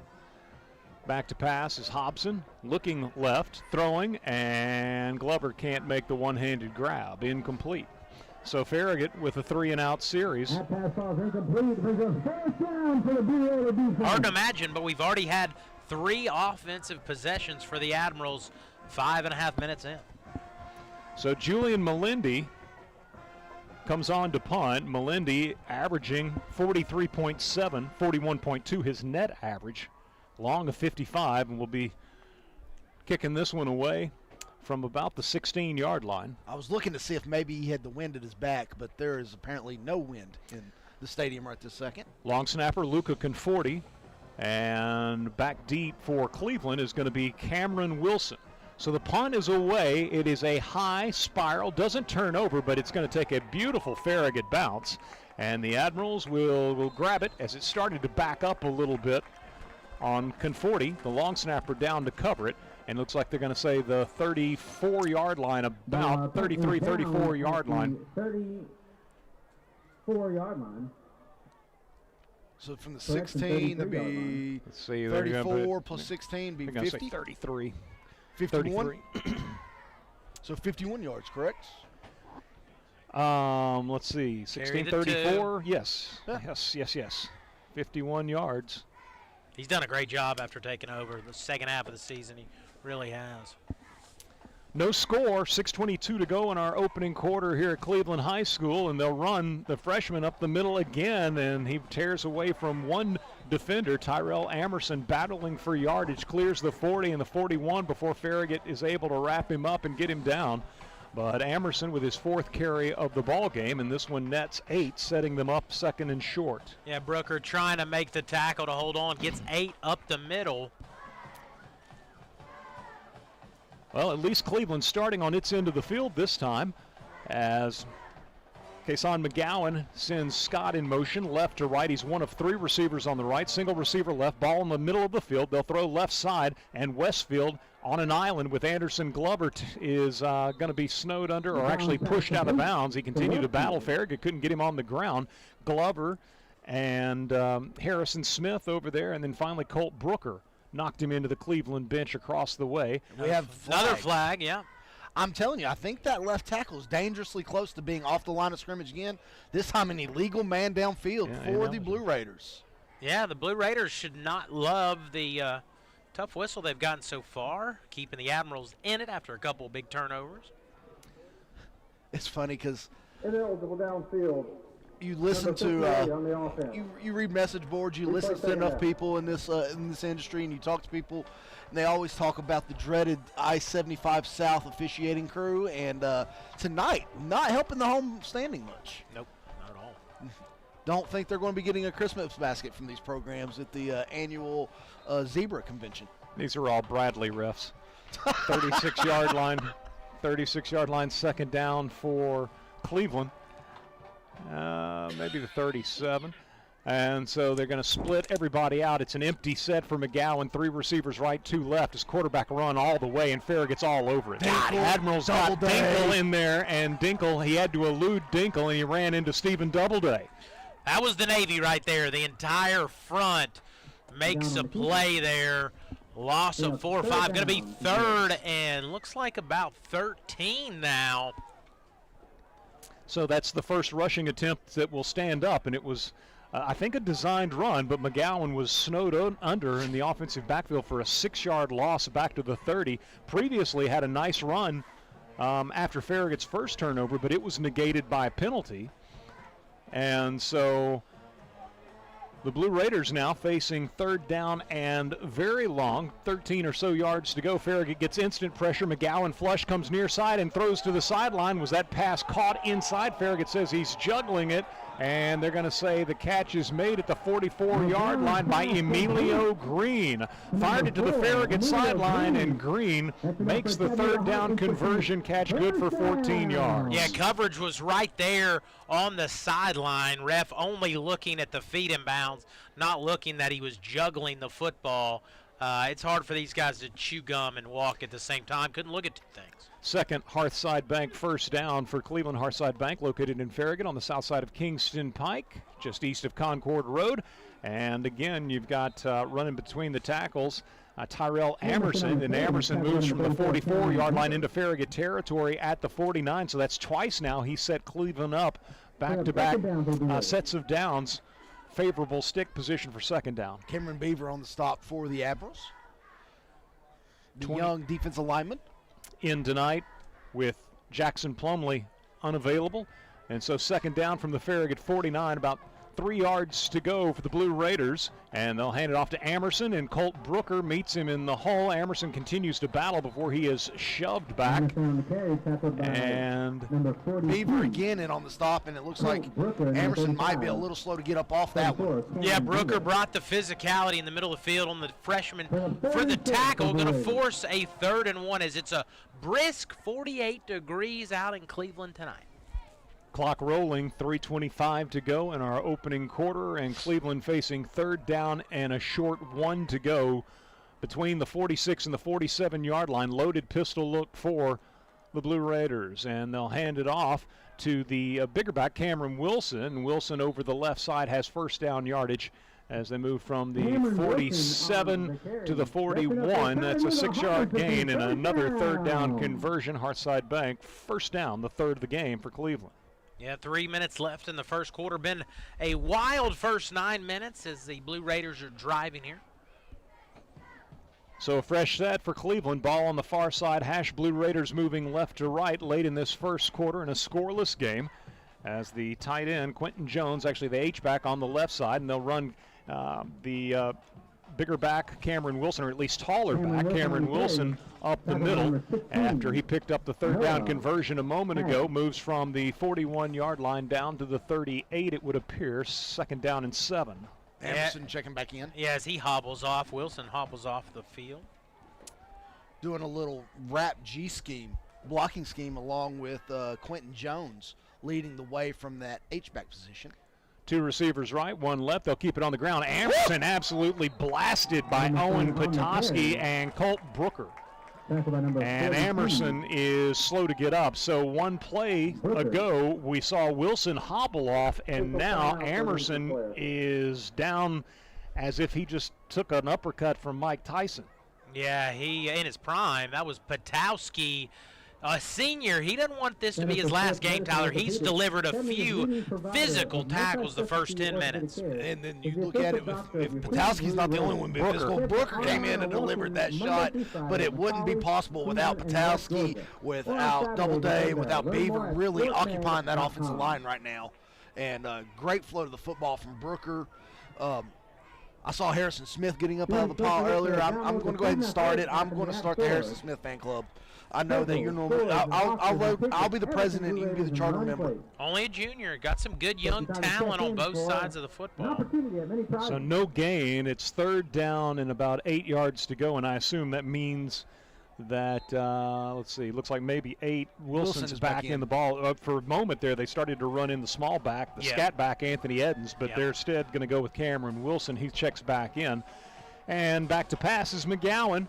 Steps up in the pocket. Farragut can't make the sack. He throws downfield. He's got a wide open man at the 11, and fortunate for Farragut, as Wilson makes the catch. Fortunately, he went to his knees to make the catch. Otherwise, he walks into the end zone on a 3rd down conversion. Yeah, he avoided the sack, and then he had somebody absolutely wide open on the left side. Luckily, he had to go down and get it, but they are in the red zone.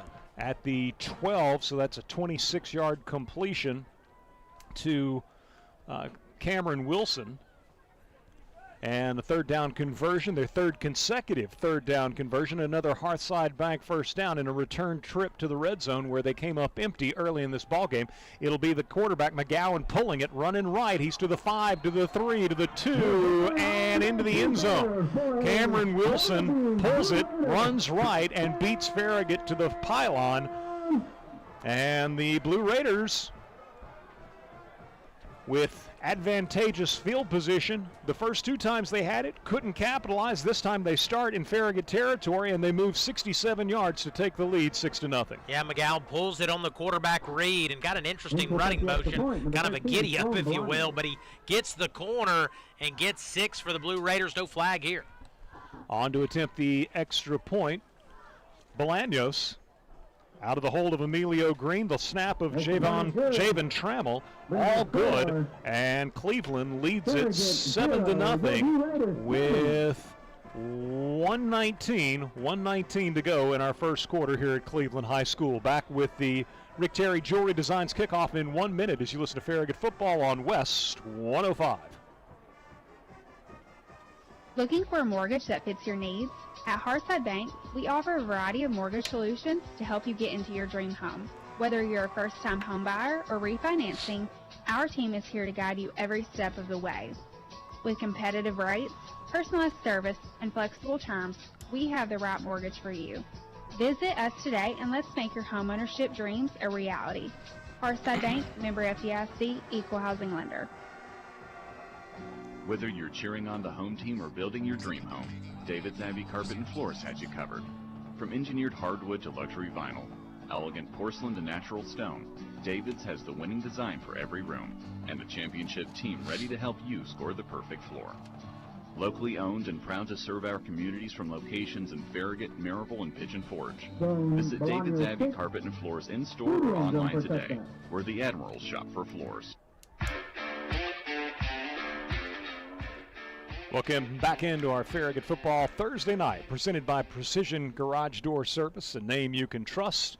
Our Rick Terry Jewelry Designs kickoff sails into the end zone for a touchback off the toe of Sloan Bolaños of Cleveland. Would have had a touchback the first time, but for the leaping grab at the goal line by Farragut return man, Logan Wright. This time it sailed past Logan into the end zone. So Farragut from its 20 with 1:19 to play, trailing 7-0 this first quarter. Nathan Jacobs up the middle. He's got first down yardage as he crosses the 35, gets to the 37, rips off 17 yards behind Aiden Perez and Luca Hoffer on that left side. Yeah, really excited about Jacobs. He's a guy, absolute consistency, pops out off the left guard, running hard and physical. Farragut's second Hearthside Bank first down from the 37. Quick pass near side. Garfield makes the catch at the 45, splits two defenders and gets into Cleveland territory at the 49. Back-to-back first downs for Farragut, 14-yard gain. Yeah, that was a nice pitch and catch there, just a little hitch route in front of the safety and behind the corner. Nice pitch and catch. Admirals with back-to-back Hearthside Bank first downs there at the 49-yard line of Cleveland as Aaron Heatherly sets up off Aiden Perez at left tackle. Two receivers left, one right. They'll hand it off to Jacobs running right. He's got the 45, the 40, into the 38. Huge openings as he gets around the tackle and moves for an 11-yard gain and another Hearthside Bank first down. Yeah, nice run, Tyler, but really good push by the right side. Great job in Luca Hoffer getting out in front on the pull, as well as Aaron Heatherly. Love seeing pulling guards. Three quick Hearthside Bank first downs in succession. Farragut from the 38-yard line. Ball in the middle of the field, handoff Jacobs again, tears away from a man at the line of scrimmage and bowls his way down to the 26-yard line. That's going to be a 12-yard gain and yet another Hearthside Bank first down for Nathan Jacobs, who suddenly got 71 yards rushing. I mean, you mentioned it, Tyler. Emerson and Jacobs, both good-looking freshmen with pretty good size at the back position there and running hard. 26-yard line. Jacobs continues to be in the ballgame as Hobson fires left side to Garfield, and they come up, and Green can't quite make the tackle. Slows down Garfield, though, as Farragut gets the ball down to the 22-yard line. A 4-yard gain. That's going to be the final play of our first quarter as Garfield, with his second catch, Farragut's only two pass receptions, totaling 18 yards. One quarter in the books. Farragut trailing Cleveland on the road 7-0, but the Admirals moving, facing second down and 6 from the Cleveland 22-yard line when we return with second quarter action on the other side of this 1-minute break. You're listening to Farragut Football, presented by Precision Garage Door Service, a name you can trust. This is Derek Miser with Miser Wealth Partners. Are you still funding your 401k today? If so, you need to consider this. With our federal debt soaring past $35 trillion and the interest rate related to that debt now representing 1/6 of our federal budget, your retirement savings might not be as secure as you think. Don't leave your future to chance. Discover a wiser tax-free alternative today. Isn't it time you experience the Miser difference? Call Miser Wealth Partners today at 865-281-1616. Boys, this is going to be a tough team to beat tonight. We have to stop their running game. You got to block them and stop them. That's kind of like my Michelin Cross Climate 2 tires. I can stop in the rain, stop in the heat, stop in all kinds of weather. Just stop by Fisher Tire, and they'll fix you right up with the right tire for your car and budget. Fisher Tire is on Kingston Pike in Bearden, or west near the Pellissippi, and north on Broadway. Now get out there and stop them. Second down and 6 for Farragut from the 22-yard line of Cleveland on this first play of the second quarter. Jacobs running right. Got across the 20 down to the 19. That'll bring up third down. So the Admirals gain 3 and set up 3rd and 3. Yeah, 3rd and 3 off right tackle. Good push, good vision. But they're going to bring in Noah Haig here to get a little more physical. Farragut 1 of 2 on third downs coming into this ball game. 42% on the season third down conversion rate for the Admirals. Old school power eye look for the Admirals here. Farragut in the red zone for the first time tonight from the 19-yard line. Oh! False start. Number 63 on the offense. Wow. Called out the number. Penalty, second down. I can tell you as an offensive lineman, they don't really need to call your number out. You know, everyone knows. Well, they don't in high school usually. You're the biggest thing on the field. Normally, it's obvious. From the 24-yard line now, Farragut has made it more difficult. Third down and about 8 yards to go. They give it to Jacobs up the middle. Jacobs has got first down yardage, I do believe, down to the 17-yard line. A gain of 7. That's going to be very close. I think they're going to be a little bit short 4th down. Yeah, we know how they just kind of guess and are very lazy, and they're going to decide to call this 4th and maybe a foot and a half, but I like the way Jacobs is running. Give it to him again. Farragut 43% on the year on 4th downs. I'll go in motion. They're going to go Rhino here as Farragut will hand it off to Jacobs. Big hole right side. He's down to the 10, down to the 7. And so the Admirals rip off 10 yards on the right side. The strong side, they got Petoskey in there as an extra tackle. And the Admirals get a 10-yard gain and a 4th down conversion. A Hearthside Bank 1st down. Yeah, really physical run. And they were in the goal line, but they don't always shift. They did shift there, and it really paid off. So the Admirals will continue with that formation.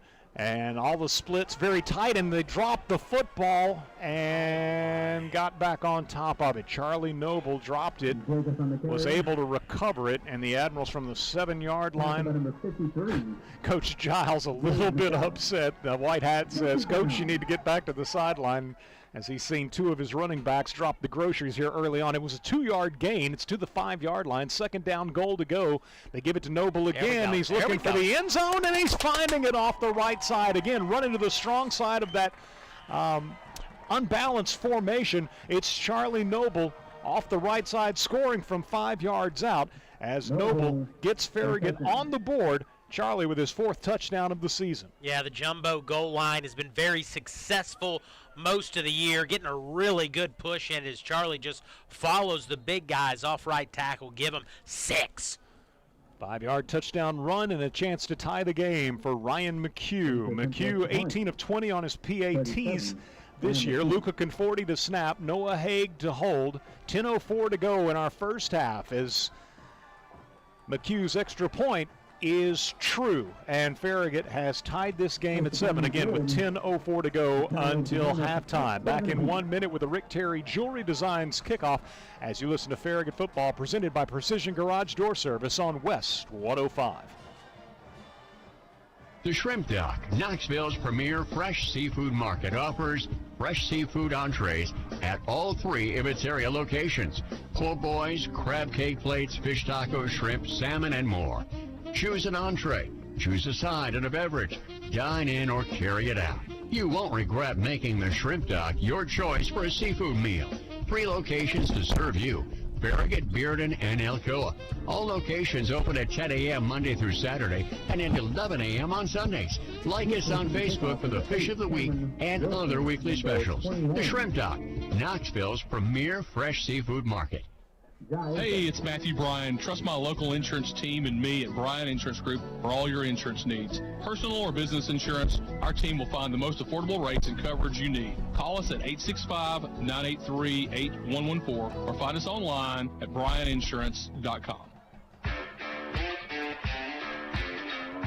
Rick Terry Jewelry Designs kickoff on the way as Farragut has tied this game at 7 with just over 10 minutes to go in our first half. Ryan McHugh's kickoff sails down inside the 5-yard line. And on the return, I believe, is Wilson.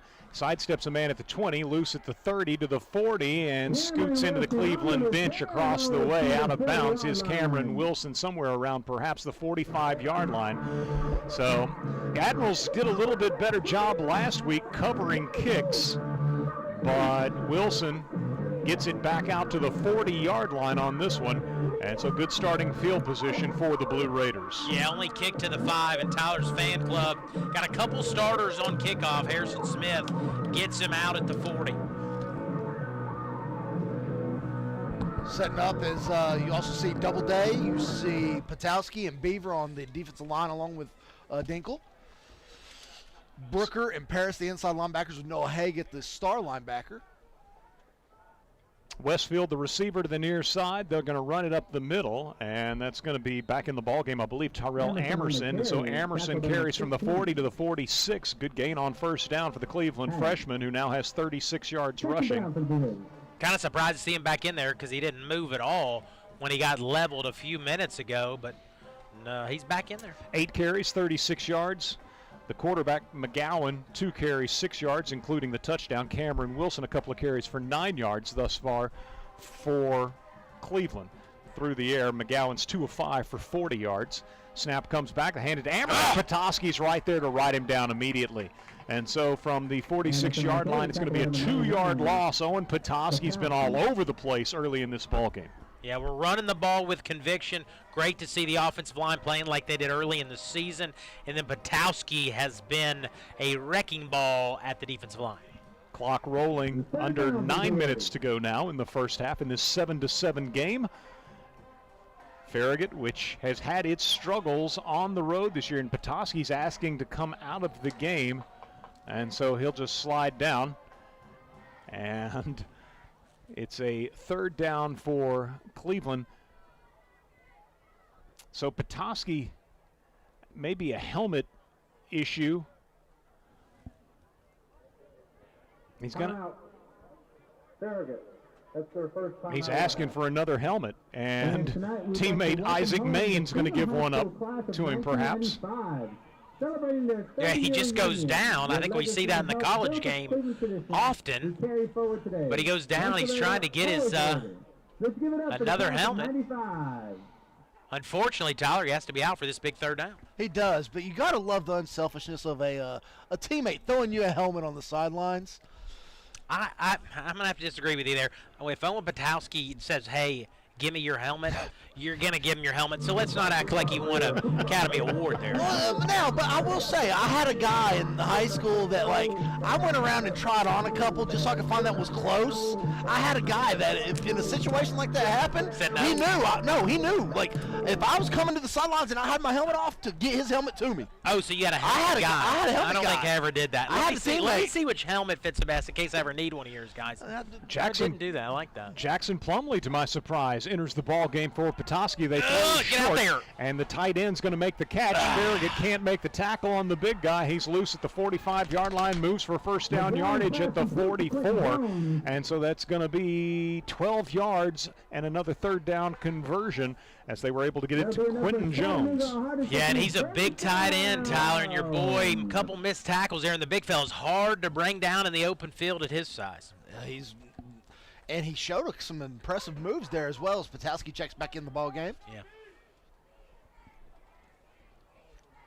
First catch for Jones. Back to pass is McGowan throwing deep, and Anderson Glover with his 2nd pick of the year. It was underthrown for Westfield, and Glover cut in front of him and made the pick down at the 11-yard line.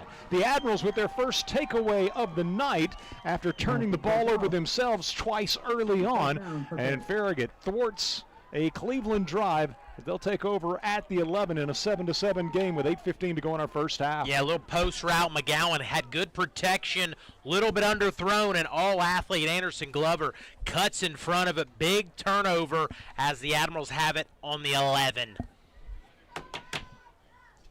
Charlie back in at running back for the Admirals. Heatherly at one tight end. We've got,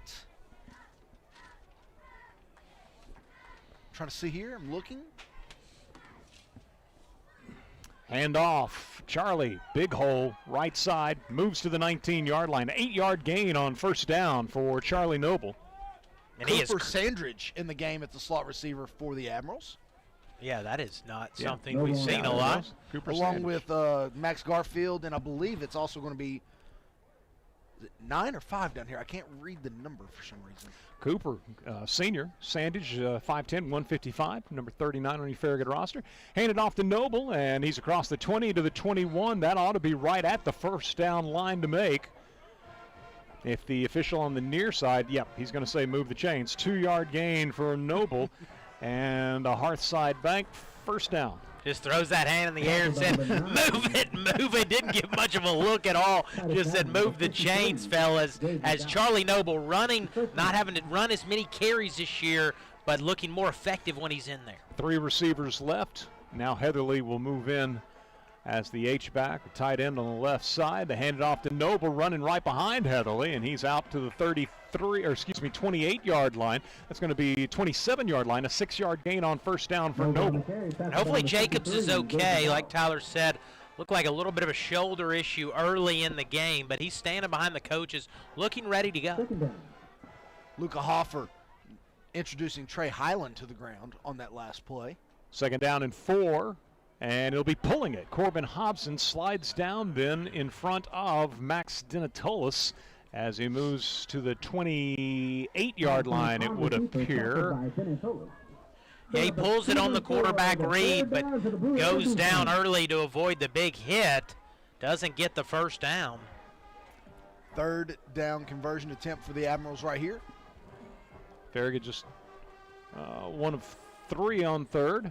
Handoff, Noble picking his way through the hole, got the 31, spins to the 33, and that'll be a first down for the Admirals, a 5-yard gain for Noble, and move the chains. Hearthside Bank first down, number 8 for Farragut. Hearthside Bank located in Farragut on the south side of Kingston Pike, just east of Concord Road. Yeah, nice run there by Charlie. Physical when we needed it to get the first down.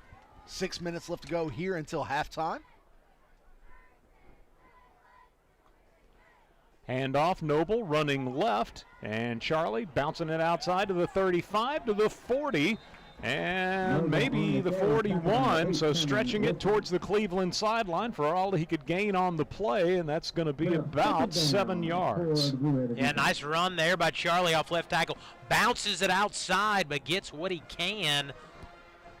Ball on the far side hash. Farragut moving left to right in this second quarter. 5:35 to go until halftime. 7-7 our score. And Farragut, having started this drive on its 11-yard line following the interception by Anderson Glover. Farragut's first takeaway of the night, just his 3rd interception of the season. And now loading up is going to be Hobson firing high, intended for Glover at the 40-yard line of Cleveland. Had him open in front of the Cleveland bench, or as he was approaching the Cleveland bench, but delivered it high, incomplete. Nathan Jacobs checking back into the ballgame for the Admirals. Third down for Farragut. Much to the excitement of Tyler Carr, who's loving the way you run it. We should just go ahead and put the Hearthside Bank logo on his back, as many first downs as he got in a row there for a few minutes ago.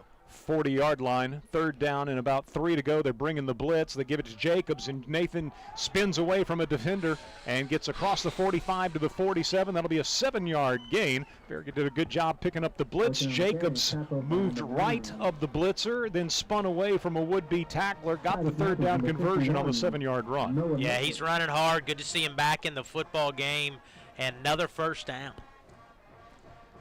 Number 9 for Farragut. 9 Hearthside Bank first downs to Cleveland's 5 in this first half. Farragut from its 47-yard line. Hobson throws left side. Glover makes the catch, gets to midfield, ridden down by Scott.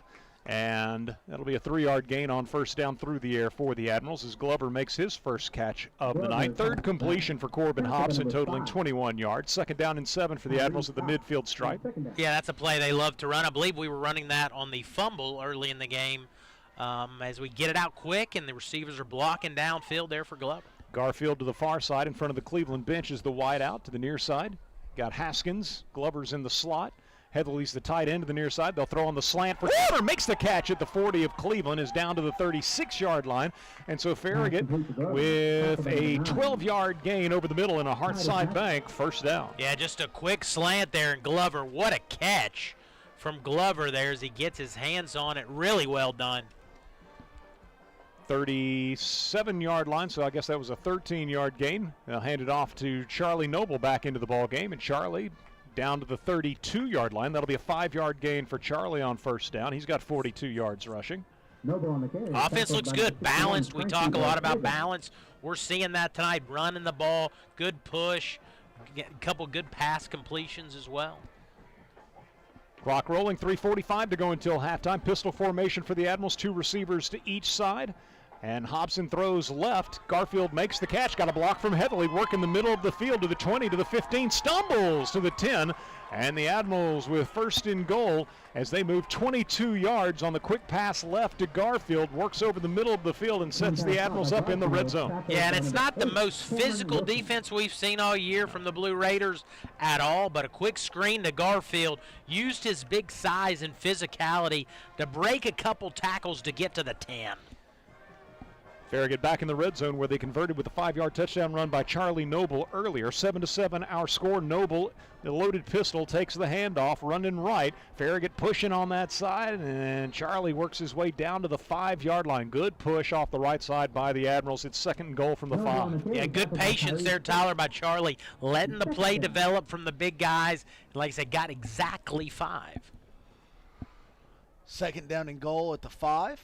Noble now 47 yards rushing. Nathan Jacobs 98 yards rushing. And so Farragut has only been this good on the ground in the Bearden game. Yeah. Haig in there is the what we would call a fullback. Standing to the left of Corbin Hobson. Meanwhile, behind him, Charlie Noble. Noble takes the handoff, follows Haig through a hole on the right side, looking for the goal line. Was ridden down from behind by Noah Nicholas. And it'll be third down and goal, apparently, from the 1. Yeah, third and goal from inside the 1. Bringing in Patowski, bringing in Haig for the jumbo. Hopefully touchdown. Farragut 3 of 5 on third down in this first half. Also seeing, I believe, Max Hilton in is another tight end for the Admirals. They come quickly to the line. Strong side is left this time, so let's see if Haig gets it. He does. Haig running left, battling for the end zone, was met and thrown back. Max Vinatolis stood him up in the hole and threw him back, so it's going to be fourth down. And Farragut gets Logan Wright into the ball game for Charlie Noble.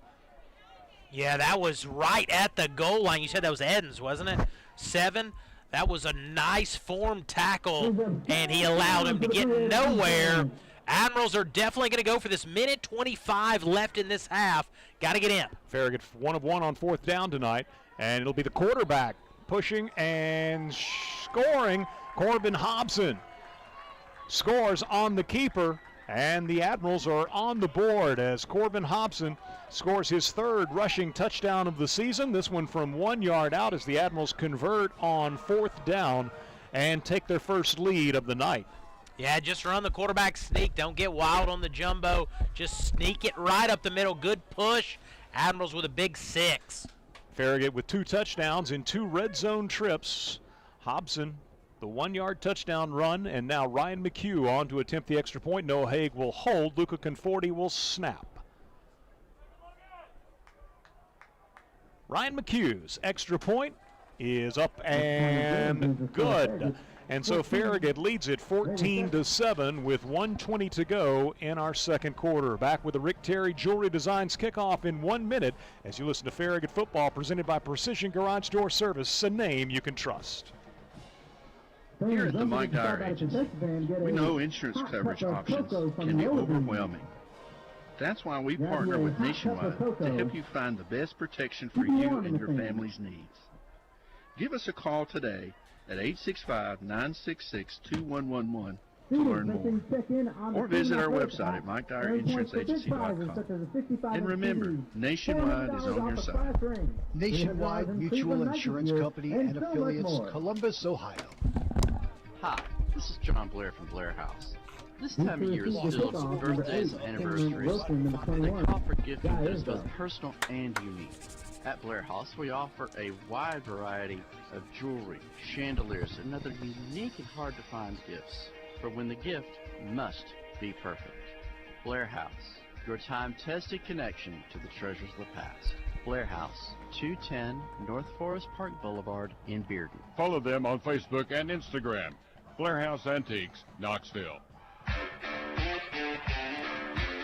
Back at Cleveland High School where the Rick Terry Jewelry Designs kickoff, Ryan McHugh approaches.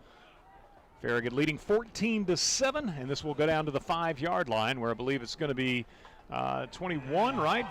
Isbell coming back to the near side and a flag behind the play. So Cleveland last time had the return going right with Cameron Wilson. He got it out to the 40. Another kick by McHugh down inside the 5. Isbell brings it to the near side. Ball had been brought it across the field to the near side on the return, and flags fly at the 26 yard line, so one would think that Cleveland is going to start from the 16. Yeah, I believe Logan Wright was held on the play. 1:07 to go in our second quarter. Farragut leading 14-7 after falling behind 7-0. On the receiving team, number 44, 10-yard spot from into the run. And obviously this is a time to get emotional because if you don't win this one, we unfortunately don't hang out, the three of us, every week, as you probably imagine at home. When we wrap tonight, if we don't win, we will be seeing each other in August. So we want to hang out a little bit more, and so W's needed. And let's see if we can finish this last 25 minutes. Let's see how aggressive the Blue Raiders are from their 16-yard line with just over 1:07 to go. They'll give it to Amerson, and up the middle he moves to the 26. That's close to first down yardage. I would say like that may not seem like it's a very aggressive play, but that has been one of their most successful plays. Yeah, he's that down little trap. Clearly their best back. Trap scheme. Tyrell Amerson, 47 yards rushing now as McGowan takes the snap, rolls to his right, being pursued by Petoskey, and Doubleday throws at the ground at the 40-yard line. His receiver in the area was Kyrese Westfield, but again thrown at his feet, incomplete. The clock continues to roll despite the incomplete pass. So McGowan missed on his first 3 passes, then completed 3 in a row before the interception by Anderson Glover, and just missed on this first pass of this possession here late second quarter after the 11-yard run for a Hearthside Bank first down. And the clock ran an extra about 15 seconds, and the Blue Raider offensive line was not happy about it, but has not been reset yet on the scoreboard at least. I think they're going to put some time back on. I think there was. Oh yeah, you would. 47 seconds now. Yep. So second down and 10 from the 26-yard line. Cleveland with the ball on the near side. Hash moving right to left. Keep an eye on Westfield, receiver to the near side. Looks like Emilio Green's this way as well, but they'll run Amerson, and Petoskey's right there to grab him around the waist and just pile drive him to the turf. Petoskey has been impressive tonight. A very physical half for the defensive tackle / nose guard. Call it a 1-yard gain. Here's third down for Cleveland, and they have converted their last 4 of 6, but this is 3rd and 9, 23 seconds to play. Play clocks aren't rolling here. And so the snap comes back. McGowan rolls to his left, dumps it off short. Edens makes the catch. Noah Haig blasts him, however, drives him back. And so good tackle by Noah Haig against the bigger Lecorius Edens. Connor Parrish getting in there as well. Of course, cleaning it up and giving him a few words of encouragement after the fact. He was just telling him, good catch. Nice job. Nice job. Well done. We are going to have a timeout here, or what's the? They're going to say that lost yardage? I believe it might have gained a yard, because I believe it was 3rd and a little over 10. You need 2nd and 10? Or 2nd and 10, and we're having a meeting of gentlemen wearing stripes. Meeting of the alleged minds. Oh, more clock malfunction, okay. Says that is halftime. Oh, it is halftime. Okay, so clock didn't keep running. It should have. Kind of the opposite of the last play. All right. All right, so we'll say that was a 2-yard gain to Lecorius Edens to finish out the first half. And so Farragut, with what could have been a disastrous start, fumbling the ball away on the second play, Cleveland taking over at the Farragut 19. The Admirals caught a break when first a penalty negated a big run down close to the goal line, and then a botched field goal attempt. They ended up with the holder trying to throw a pass on the fire drill when incomplete. And so the Admirals see Cleveland come up empty in the red zone after the early Farragut miscue. Then the Admirals put the ball on the ground on their second possession, and Cleveland again took over in Farragut territory, but the defense held them 3 and out.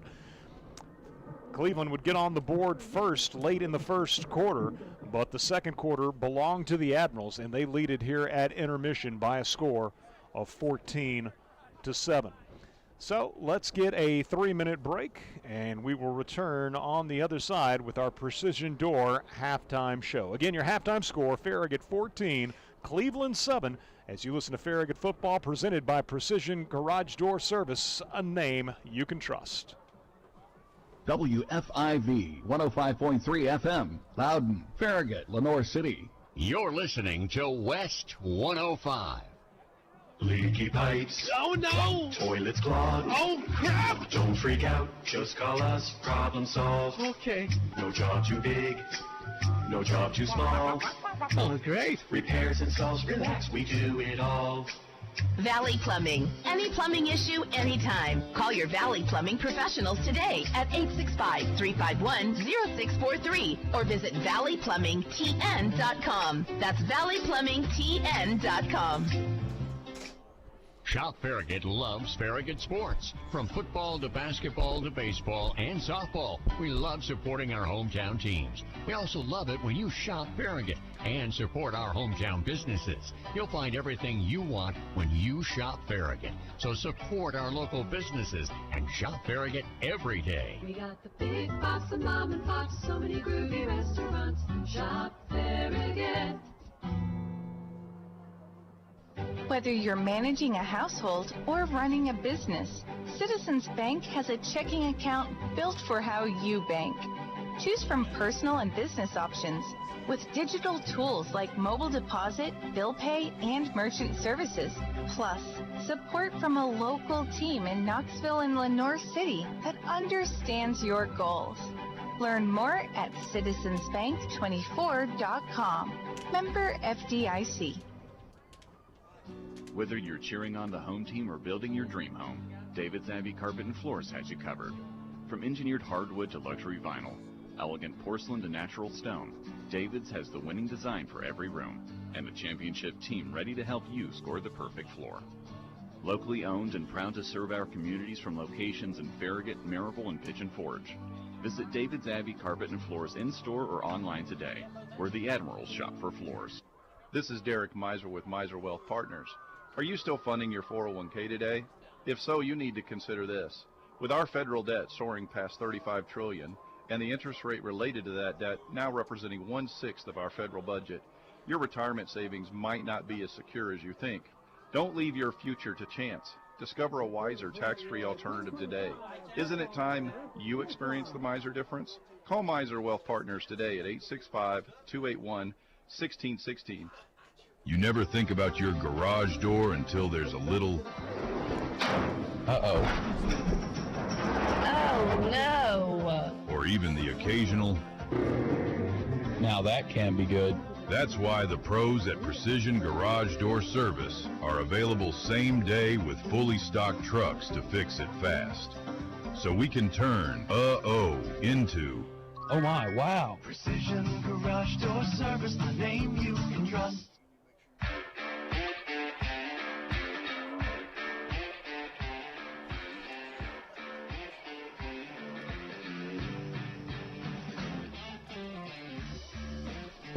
Welcome into our Precision Garage Door halftime show. Eric Gerhardt, Brett Clendenin, Tyler Carr with you behind the camera. If you're watching the Admiral video stream on 105.3 WFIV's YouTube channel, that's Nick Blankenship. We appreciate you joining us, whether on the video stream, YouTube channel, or WFIV.com, 105.3 in the greater Knoxville area. We also have Stadium Cast up for those in attendance tonight here at Cleveland High School. In and around Cleveland High School, you can hear us on FM 90.1, and that avoids the 30 to 40 second delay of the online stream, which can be a little bit disconcerting when you're watching the game and listening to something from a half minute or so ago. So again, always when we're outside the range of the WFIV radio signal, try to have the Stadium Cast up and running. And so doing that tonight, and so far, so good, as the Admirals need a win tonight to extend their season into November. And it was a slow start as Cleveland won the coin toss, and of course Farragut elected to receive the second play of the game. Corbin Hobson just simply lost a grip on the football as he was going to throw it, we think, to the slot man Anderson Glover, and it was Lacorius Edens pouncing on the fumble, giving Cleveland possession right out of the gates in the red zone at the Farragut 19. They had gotten the ball down close to the goal line on a run by the quarterback, Kaysen McGowan, but it was called back on a critical penalty. It ended up leading to Cleveland having to settle for a 37-yard field goal attempt, and it was botched as Green didn't handle the snap cleanly, and got up and tried to throw downfield. Farragut very nearly picked it off. Might have been a pick six going the other way if they'd been able to do so. But whatever, Farragut was just happy that they had held Cleveland off the board, given the nature of the start of the game. So the Admirals take over at their 17, and then soon thereafter fumbled it yet again. Nathan Jacobs with his, I believe, first lost fumble of the season. Let's double check that. Second lost fumble of the season for Jacobs. And for Hobson, by the way, that was the first time that he had lost a fumble. But 2 fumbles on the first 2 possessions for the Admirals, both times giving Cleveland the ball in Farragut territory, this time at the 41. But the Admiral defense bows up and gets a 3-and-out. That was after it appeared on the first play that Cleveland had hit him for a long touchdown pass. Coming open was Kyrese Westfield over the middle of the field, and Kason McGowan put it on him, but the Blue Raiders had an illegal formation. And I think twice or 3 times in the first half, that was the call on Cleveland. Negated the touchdown and ultimately led to a 3-and-out series. So Farragut gets the ball at its 18. It goes 3-and-out. Julian Melendi with a very effective punt, 51 yards, no return. Cleveland from its 33. So the worst starting field position for the Blue Raiders early in the ballgame, and yet they drove 67 yards and scored on a 12-yard run as McGowan pulled it from his running back, skirted right end, and got across the goal line ahead of the pursuing Farragut defense to give the Blue Raiders a 7-0 lead with 1:19 to go in the first quarter. Farragut answers with an 80-yard drive. They move into the red zone where Charlie Noble scores his 3rd touchdown of the season. Noble from 5 yards out with the touchdown run. I believe that was Charlie's 4th touchdown of the season. Indeed, 4th touchdown for Charlie, and with 10:04 to go in the second quarter, Ryan McHugh's extra point ties the game at 7. Cleveland put together a drive. They were very close to being in the red zone, threw over the, well, I say very close. They were around the 40-yard line and throwing inside the red zone on the pass over the middle, which was underthrown, and Anderson Glover cut underneath the receiver and made his 2nd interception of the season. INTs have been few and far between this year for Farragut. They've only got 3 as a team, but Anderson Glover now, the sophomore, with 2 of them. And so Farragut, following Glover's interception, takes over at its 11-yard line and marches 89 yards. On 4th down, Corbin Hobson scores from 1 yard out as Corbin, with the rushing touchdown, his 3rd of the season, gives Farragut its first lead of the night with 1:20 to play. Ryan McHugh good on the extra point, and the Admirals leading 14-7. Cleveland taking over at its 16-yard line following the kickoff by McHugh would see the half expire after, I believe it was 3 plays. And so Farragut leading 14-7 here at intermission.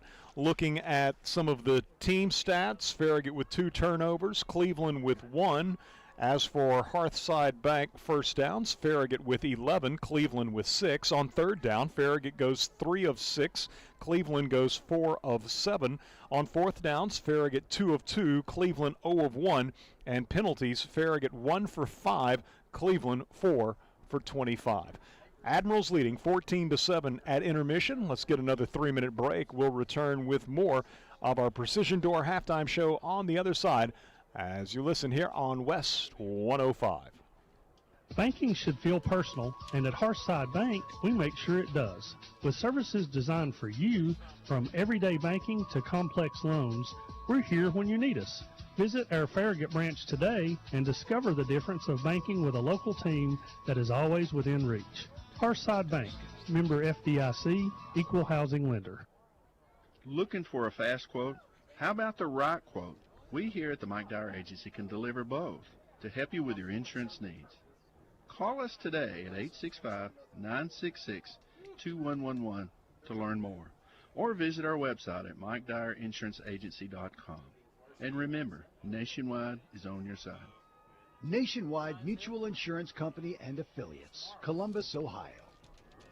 LCUB Fiber Internet is the ultimate neighborhood connection. Thousands of LCUB Electric customers already enjoy our lightning-fast, symmetrical gig-speed fiber internet with unlimited data, lag-free streaming and gaming, and enough bandwidth for all your family's devices. Starting at just $69.99 a month, Wi-Fi equipment included. Enjoy fixed pricing, free installation, no contracts, and local customer service. Check availability at lcub.com and get connected now.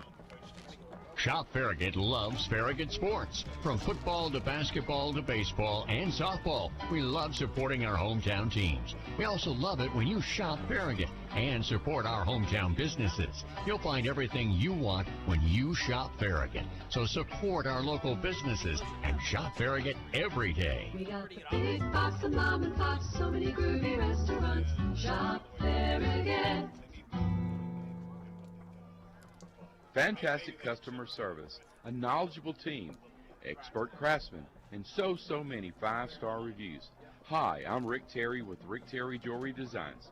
My family and I have been serving West Knoxville and Farragut for well over 30 years. If you've never checked us out, please do. Better yet, come see us for yourself. On the corner of Kingston Pike and Campbell Station Road, look for the topiary of the Big Diamond Ring. Rick Terry Jewelry Designs, we want to be your jeweler. A proud sponsor of Farragut football. You never think about your garage door until there's a little... Uh-oh. Oh, no. Or even the occasional... Now that can be good. That's why the pros at Precision Garage Door Service are available same day with fully stocked trucks to fix it fast. So we can turn into... Oh my, wow. Precision Garage Door Service, the name you can trust. WFIV 105.3 FM, Loudon, Farragut, Lenore City. You're listening to West 105. Welcome back into our Precision Garage Door halftime show. Farragut leading Cleveland 14-7. The Blue Raiders will get the ball to start the second half. So we've gotten you the drive chart, the scores, and some of the team stats. Let's look at the individual stats from our first half of play. First for the homestanding Blue Raiders, as the quarterback, Kason McGowan, 2 rushing attempts. He was sacked, or actually that was a designated run. I don't know that you necessarily would count that as a sack, but he was thrown for a 6-yard loss and then scored on a 12-yard touchdown run. So 2 rushing attempts, 6 yards for McGowan. Cameron Wilson, 2 carries for 9 yards. And the workhorse for Cleveland in this first half, and he has absorbed some punishing blows from Owen Petoskey and company, is the freshman Tyrell Amerson with 11 carries for 46 yards. So 15 rushing attempts, 61 yards, and a touchdown on the ground for Cleveland. Through the air, Kason McGowan goes 4 of 9 for 54 yards and an interception. Emilio Green, the holder on that botched field goal, throws incomplete, so he's 0 for 1. So again, combined passing numbers, 4 of 10, 54 yards in the interception. Emilio Green with 1 reception, good for 14. Lecorius Edens, 1 for 2. Cameron Wilson, 1 for 26. And Quentin Jones, the big tight end, 1 for 12. So with the 54 yards passing and the 61 yards on the ground, it's 115 yards of offense for Cleveland in the first half. For Farragut, Corbin Hobson, 3 carries, -5 yards, but a touchdown. Hobson with the rushing touchdown on 4th down, 4th and goal from the 1, as Corbin scored his 3rd rushing touchdown of the season. So 3 carries, -5 yards, a fumble and a touchdown for Hobson. Nathan Jacobs also lost a fumble. He has 12 carries for 98 yards in the first half. Noah Haig, 1 carry, netted nothing. Charlie Noble, 11 carries, 51 yards, and his 4th rushing touchdown of the season. That was a 5-yarder. So the Admirals' total rushing numbers, 27 attempts, 144 yards, and 2 touchdowns. I was just looking during our break for Farragut's season high in rushing. That was against Bearden, 270 yards, so they're more than halfway there. Again, leading 14-7. Corbin Hobson through the air goes 5 of 9 for 56 yards. Max Garfield with 3 receptions, totaling 40 yards. Anderson Glover, 2 receptions, totaling 16. So with the 56 yards passing, combine that with the 144 on the ground, and Farragut with 200 yards of offense in the first half, again compared to 115 for the Blue Raiders of Cleveland. And it's the Admirals leading on the scoreboard 14-7. For a look at what's going on elsewhere around East Tennessee on this Week 11, final week of the regular season, here is Tyler Carr. All right, let's start with Region 2 6A action for tonight. As the Bradley Central Bears travel to West Knoxville, take Bearden. Bradley Central is up in the second quarter 23-6.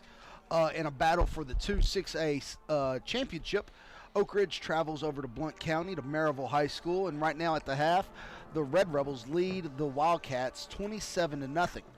Elizabethan, is it in Greenville tonight? The Green Devils lead the Cyclones 20-0 late in the second quarter. Northview Academy is leading Cherokee High School 10-0. Granger up on Seymour 14-7. Eagleton Academy is up on Oneida 7-0. Fulton leading South Doyle 15-6 right now.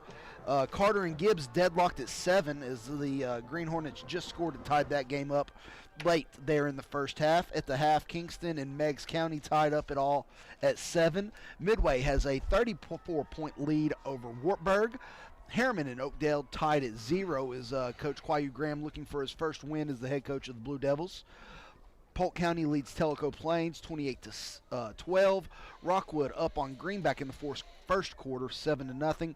At the half, Scott trails Sweetwater 17-7.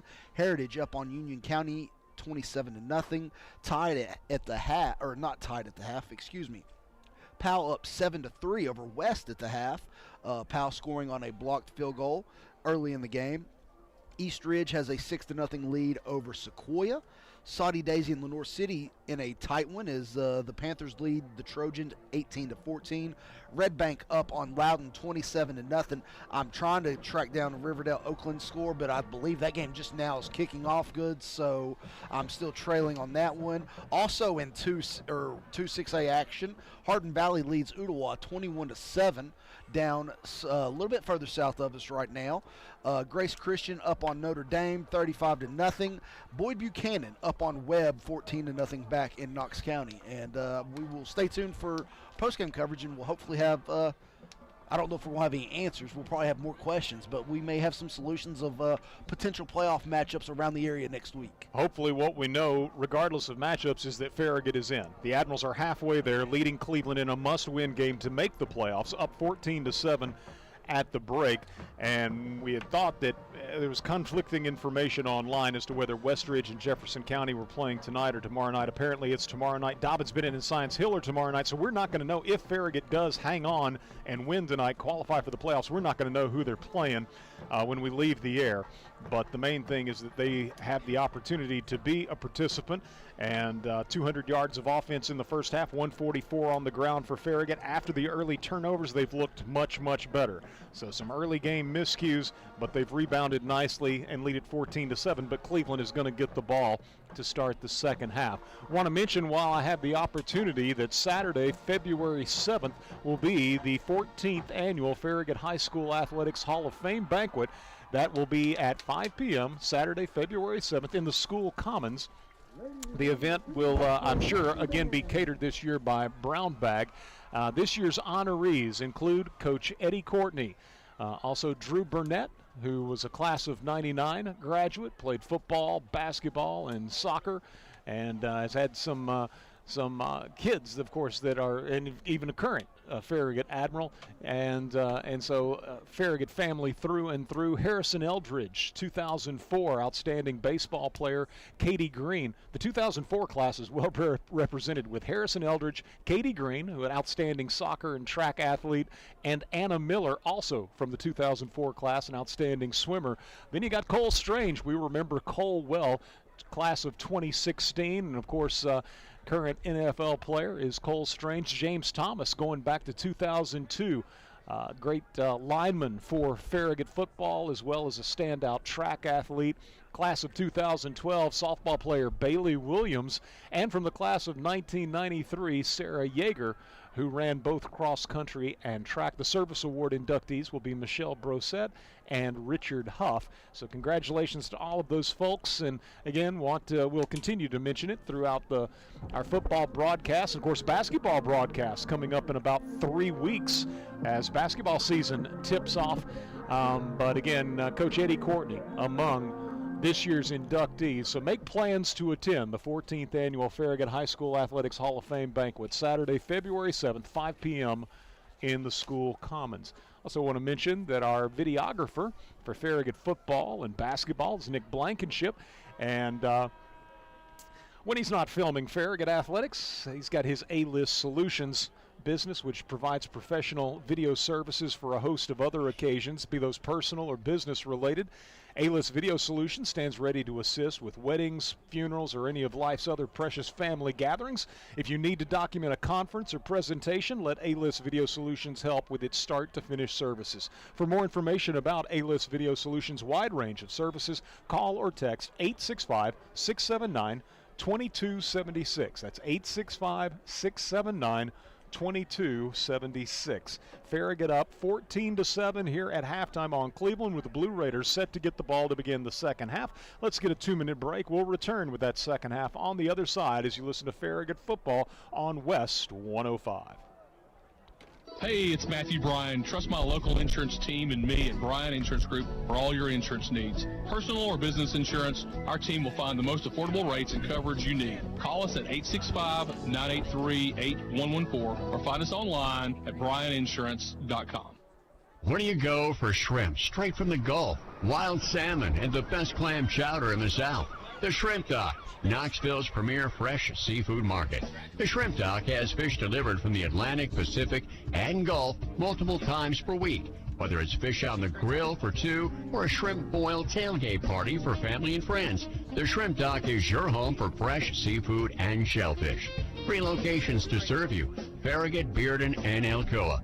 All locations open at 10 a.m. Monday through Saturday and at 11 a.m. on Sundays. Like us on Facebook for the Fish of the Week and other weekly specials. The Shrimp Dock, Knoxville's premier fresh seafood market. Boys, this is going to be a tough team to beat tonight. We have to stop their running game. You got to block them and stop them. Kind of like my Michelin Cross Climb at 2 tires. I can stop in the rain, stop in the heat, stop in all kinds of weather. Just stop by Fisher Tire, and they'll fix you right up with the right tire for your car and budget. Fisher Tire is on Kingston Pike in Bearden, or west near the Pellissippi, and north on Broadway. Now get out there and stop them. Leaky pipes. Oh, no! Toilets clogged. Oh, crap! Don't freak out. Just call us. Problem solved. Okay. No job too big. No job too small. Oh, great. Repairs, installs, relax. We do it all. Valley Plumbing. Any plumbing issue, anytime. Call your Valley Plumbing professionals today at 865-351-0643 or visit valleyplumbingtn.com. That's valleyplumbingtn.com.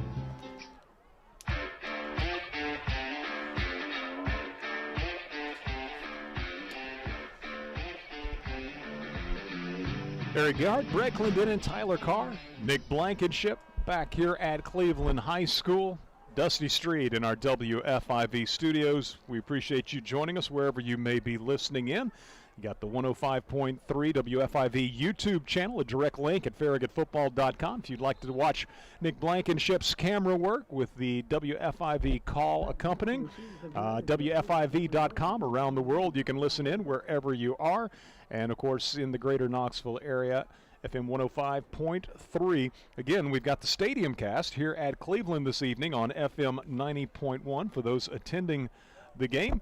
And the Admirals leading 14-7, a half away from qualifying for the playoffs, as the Admirals coming in with a 2-3 region mark, trying to get to 500 and wrap up the number 4 seed, which would send Farragut on the road to take on the Region 1 top seed next Friday night.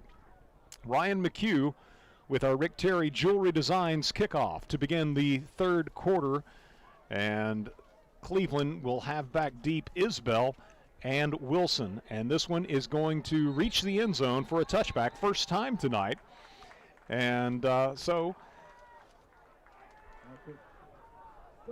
Cleveland starts from its 20-yard line to begin our third quarter. And I was informed during our last break, having talked about the Farragut High School Athletics Hall of Fame banquet coming up on Saturday, February 7th at 5 p.m., that among the inductees I had a wrong graduating year for Katie Green. She's 2005. Sorry about that, Katie, not trying to age you a year. And so the Blue Raiders heading out onto the field, moving left to right in this third quarter. Got that from a good source, by the way. Man in the know, sitting to my right. It'll be McGowan taking the snap and handing it off to Amerson, and Amerson's ridden down by Noah Haig across the way as Haig makes the tackle after Amerson picks up 3. He's got 49 yards now, does Amerson on 12 carries. Cleveland rushing for 61 yards in the first half, throwing for 54. Farragut, meanwhile, rushed for 144, threw for 56. Admirals leading at 14-7. It's second down and 7, we'll say, from the 23-yard line, as Kason McGowan will have Edens, I think, for the first time, standing off to his left. Anthony Edens, Amerson banged up again for the 4th time. So Edens stands to the right. He can be hard to find behind the lineman. And the snap comes back, play fake to Edens. McGowan throwing near side and airmails it. Farragut had pressure on him with Colt Brooker, and he was looking for Emilio Green. Farragut had in coverage the safety, Harrison Smith. Brooker did some good things last year. He's been dinged up a lot this year. I can tell he's a little bit healthier tonight, fellas. He's flying around a little bit more, a little more physicality, and it's helped this defense. It has a lot, and, looking at this defense, you set it up. Dinkle, Doubleday, Patowski, Beaver on the front line right now with Brooker, Paris, and Haig at the second level, backed up by Anderson Glover and Zane Crushy Smith at corners, Palategi and Harrison Smith at safety. Third down, Cleveland 4 of 7 on third down in this ballgame as Scott sets up one of 3 receivers to the right, 1 receiver to the left. Doubleday being held. There's a pass downfield, incomplete. Farragut will, no doubt, not take the penalty. And on the hold of Stephen Doubleday, who was pursuing quarterback Kason McGowan, and he fired incomplete into the Farragut bench as he rolled to the near side. Yeah, Doubleday held there, and we've definitely got the better end of the whistle so far tonight. Obviously, we had that week 1 where the refs were absolutely fantastic. We knew we wouldn't see anything better after that Sevier County game. We have not. I don't know if they've been good tonight, but they've been favorable to us. It all depends on which shade of blue you're wearing tonight. Yeah, it depends who you're asking. Glover dropping back to about the 44-yard line. Bolaños is the punter, the long snapper Trammell. Snap comes back. Bolaños hangs it up high. Glover allows it to bounce at midfield. Farragut does a good job getting away from it. Sean Raines moving away from it, and the Admirals will see Cleveland collect that ball that was backing up a little bit on them, and so they quickly snagged it at the 48-yard line. Farragut in Cleveland territory to start, so exactly what you want. Yards. Exactly what you want if you're a Farragut Admiral supporter. You get a 3-and-out series. The punt is not a particularly strong one, and the Admirals start on Cleveland's side of the 50. I had a wise gentleman standing behind me at halftime, and he said exactly what we've got to do. We've got to make a stop. We've got to score. So far, half of his prophecy is right. Charlie Noble covering the ball up well. Scoots between the tackles and moves down to the 41-yard line. A 7-yard gain on first down for Charlie. Just got right in behind Will Zooks. And they'll actually put him down at the 42-yard line, but still, for the Admirals, a 6-yard gain on first down. Yeah, nice run there by Charlie. Noble now with 57 yards on 12 carries for the senior. Scored his 4th rushing touchdown of the season in the first half. The Admirals will give it to him again, and Charlie tears away from 1 and carries a second down to the 31 before he's body slammed, but that's a first down for Charlie Noble at the 31-yard line as the Admirals move for 11 yards off the left side. And Gage McDowell grabs him and throws him down, but throws him forward another 3 yards, so thank you very much. Hearthside Bank, first down, number 12 for the Admirals. Hearthside Bank located in Farragut on the south side of Kingston Pike, just east of Concord Road, as the Admirals with the ball in the middle of the field, 31-yard line, moving right to left early in this third quarter, leading 14-7. Pistol formation, tight end to the left, hand off to Noble, and Noble to the 25, and tripped up as he made a cut further outside at the 23-yard line. A shoestring tackle of sorts made by Titus Matthews as Farragut gains 8 off the left side. Yeah, really nice run there by Charlie as he's coming out of the football game. Logan Wright checking in for the Admirals. Logan on the season has carried the ball 9 times for 72 yards, a long of 21. He's actually got Farragut's best average per carry at 8.0. Granted, not a huge... Semantics, Eric, semantics. Yeah, I don't see Nathan Jacobs. Trying to locate him. Handoff, Logan Wright up the middle, and Logan gets to the 20, and that'll be enough, I would think, for the first down as Farragut. And they're waving the chains down. Yep, from the 23 to the 23-yard gain for Logan Wright, and another Hearthside Bank first down, and the Admirals are on the edge of the red zone. Yeah, normally you'd bring Collier in there, but he was a little dinged up last week, and I don't think he's going to play tonight as well. 20-yard line, back to pass. Corbin Hobson looking for the end zone. Max Garfield is open, got separation from the defensive back, and Garfield reels in the 20-yard touchdown pass from Corbin Hobson. Fires it back of the end zone left side, and Garfield had quite the cushion from defensive back Jay Isbell. Yeah, just a little go route. Nice throw by Hobson. Wide open in the back of the end zone as the Admirals take a 2-touchdown lead.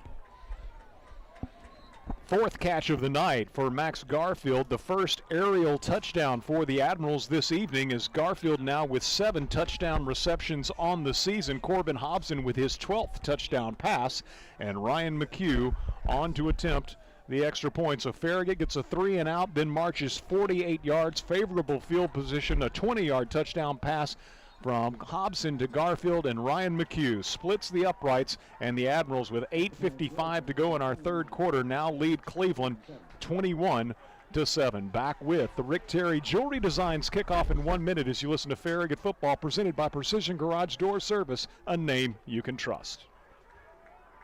Looking for a mortgage that fits your needs? At Hearthside Bank, we offer a variety of mortgage solutions to help you get into your dream home. Whether you're a first-time home buyer or refinancing, our team is here to guide you every step of the way. With competitive rates, personalized service, and flexible terms, we have the right mortgage for you. Visit us today and let's make your homeownership dreams a reality. Hearthside Bank, member FDIC, equal housing lender. Fantastic customer service, a knowledgeable team, expert craftsmen, and so many 5-star reviews. Hi, I'm Rick Terry with Rick Terry Jewelry Designs. My family and I have been serving West Knoxville and Farragut for well over 30 years. If you've never checked us out, please do.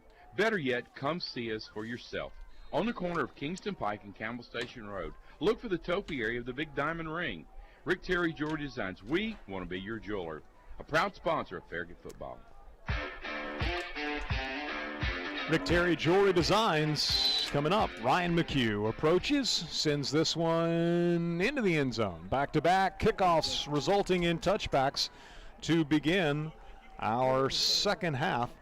And so let's see, Farragut with the touchback. So 1 of 3 and now 2 of 4 on the night is McHugh. Kickoffs resulting in touchbacks, and the Blue Raiders will start from their 20-yard line. Farragut leading 21-7 as the Admirals got a 3-and-out series from Cleveland to open the third quarter and then marched 48 yards quickly to take a 21-7 lead. The 20-yard touchdown pass from Corbin Hobson to Max Garfield.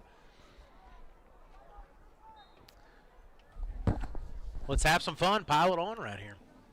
Handoff, Amerson up the middle. Colt Brooker along with Luke Dinkle, and also for Farragut, Connor Paris, all teaming up on the tackle, but a quick burst up the middle gains 6 yards for the Cleveland freshman, maybe 7. Yeah, when he's been in there not banged up, he's ran the ball hard for sure. 56 yards now on 13 carries for Tyrell Amerson. As Scott sets up inside of 3 receivers right, single receiver left is Westfield. I'm sure, yep, that's the direction they go. And Farragut comes up. Anderson Glover makes the tackle right at the line to gain, the 30-yard line, and looks like they're going to wave it and say, yep, it's a first down. A 3-yard completion from McGowan to Kyrie Westfield, the first catch tonight for Westfield that will stand up. Yeah, needed 3, got 3 on the hitch route. Nice tackle by Glover at the cornerback position. I say that's Westfield. That may not be Westfield over there. We'll say it is for the time being. I believe it's Titus hand Matthews. Off to Amerson. And so it looks like that's 9 over there, Titus Matthews. Yep. As the freshman had a few choice words for Batowski after being leveled by him multiple times. Pleasantries. A Hearthside Bank first down a moment ago was the 7th for Cleveland, and now on first down from the 30, they move for a 3-yard gain with Amerson now 59 yards rushing on the night. Ball on the far side hash. Cleveland moving left to right, 7:33 to go in our third quarter. 2nd down and 7 for the Blue Raiders. Trips right, single receiver left. And it'll be the quarterback pulling it, running left. He's the 40, 45, 50, and Apolategi has to make the tackle on the Cleveland sideline in Farragut territory down at the 41-yard line, it would appear, maybe the 42. Yeah, it's been successful when he's pulled it there on the read, and he does it again. Like I said, he's got an interesting gallop, but a big physical run there by the quarterback pulling it. Looks like they're going to mark him down at the 41 officially. So that's a 26-yard gain. And gives him 32 on the night on 3 carries. 1st and 10 as Cleveland picks up the Hearthside Bank first down. McGowan steps up in the pocket, nowhere to go, and Farragut swarms him with Luke Dinkle, Owen Petoskey, Stephen Doubleday. There may have been a 4th Admiral as well. I think Anderson Glover might have been in. I think he came on a corner blitz there, didn't he? He was the first one in there, but then cleaned up by Batowski and the fellas. Big sack, going to force a 2nd and, what is it, about 19? Yes, 9-yard loss all the way back to the midfield stripe. So McGowan's numbers after a big gain go in the opposite direction, losing 9. And it's 2nd and 19 from the midfield stripe with 6:25 to play in our third quarter. Hand off to Amerson up the middle, and Amerson breaks away from Brooker, but not from Apolategi. So Apolategi makes the tackle. Harrison Smith there to help out as well. It'll be about a 7-yard gain for Amerson. And here is 3rd down. Yeah, tried to surprise him with the 2nd and 19 run. Apolategi cleans it up there as Brooker couldn't make the tackle. 3rd and 12. 4 of 8 on 3rd down tonight are the Blue Raiders. Farragut's opposition coming into this ball game was converting 42% on 3rd down.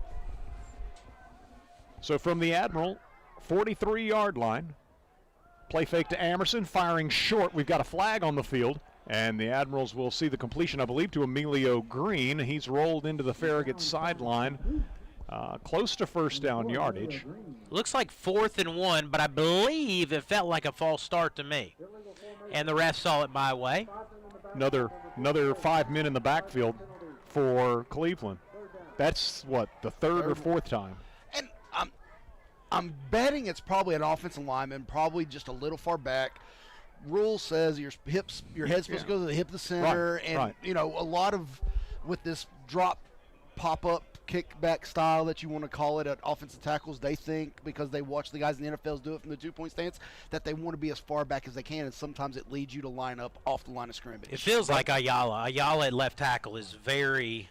But if it's been called on you 3 or 4 times, you got to rectify what you're doing.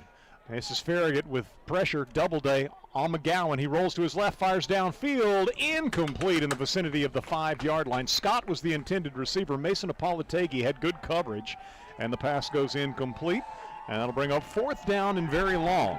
Not a ton to cheer about all the time this fall, but the Admiral faithful that drove that 68 minutes to Cleveland High School's fired up to see another punt for the Blue Raiders. Anderson Glover dropping back at about the 15-yard line. Love to give him an opportunity. These punts have been short and gotten terrible bounces. It's 4th and a long way to go, so you wouldn't think anything up. It's not a great snap. Rolling. Oh, got it! Farragut got it with Harrison Smith. Oh, and he picks it up. The punter picks it up. Bolaños. He's running to his left, and he's leveled at the 48-yard line. There will be perhaps a 1-yard gain, and now we've got flags all over the place. The smart thing for all the Admirals to do is to get away from that sideline and come this way right now. Yeah, Lacorius I think Edens, is it Edens? The first flag, I believe, is on him, on Dinkle. The second one, who knows? They're 30 yards apart from each other. And the Blue Raiders coach, I don't know if that's the head coach, is very upset. Petoskey, I think, delivered the blow on Bolaños again after Harrison Smith blocked the punt. It was Harrison, okay. He rolled to his right and was trying to buy time for the rugby punt and punted it. Smith leaps, blocks it, but Bolaños gets it on the rebound, runs to his left in front of the Cleveland bench where he is destroyed at midfield for essentially no gain. Farragut's ball over on downs. However, there's a flag lying in front of the Cleveland bench as the officials congregate. I feel like we should be playing the Jeopardy music right now. Second block punt of the year for Farragut. The first one was Luke Dinkle against Powell. This time it's Harrison Smith.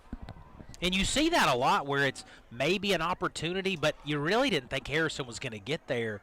But he somehow timed it perfectly and got his paws on it. And then you start worrying that the punter was going to be able to turn the corner and scoot down the far sideline. Very heads-up move by Bolaños. Well, the bounce was perfect for him to catch it, and he's pretty athletic, and so it kind of got a little nerve-wracking. He's played some defensive back the last couple of weeks. He's been a starting safety for them, so he's not your average punter, you might say. That that's all he does, or place kicks.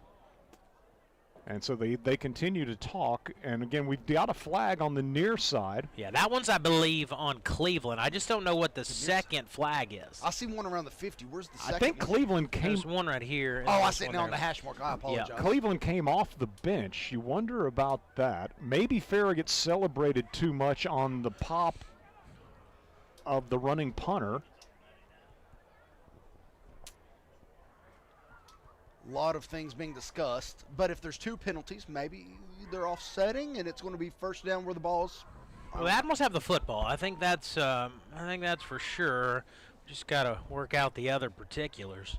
But going back to the point right now, I think that would be a great time for the Admirals to remember that with the lead right now, you have something to expect in the next 8 days. You cannot have anything happen to you to where you get ejected, too unsportsmanlike, because then you're ineligible for next week.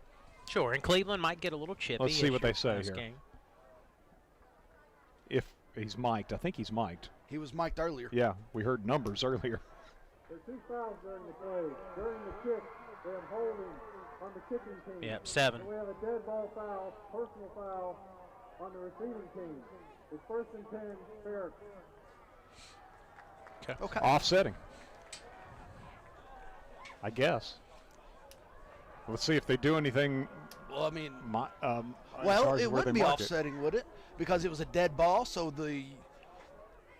Was it dead ball? I think they called dead ball personal foul, did they not? Yeah, they did. Okay, so after the play was. But Admirals are going to take over on the 47 of the Blue Raiders, I guess, is all we know. I thought he had cleared midfield. I'm not sure I think that's a favorable Farragut spot. I thought where they had the ball, basically where that flag was lying across the way, that was the point of the tackle, right? Let's see if they keep it there. What are they going to do? Yeah, I don't know if they're going to step now. They're going to start stepping stuff off. I think they just misspotted it. It's all they did, I think.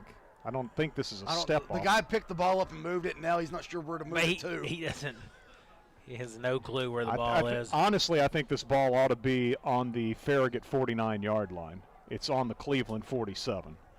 Put it in the 50. Split the difference. So if that stands, well. I don't even know how you put that down for your penalty yardage.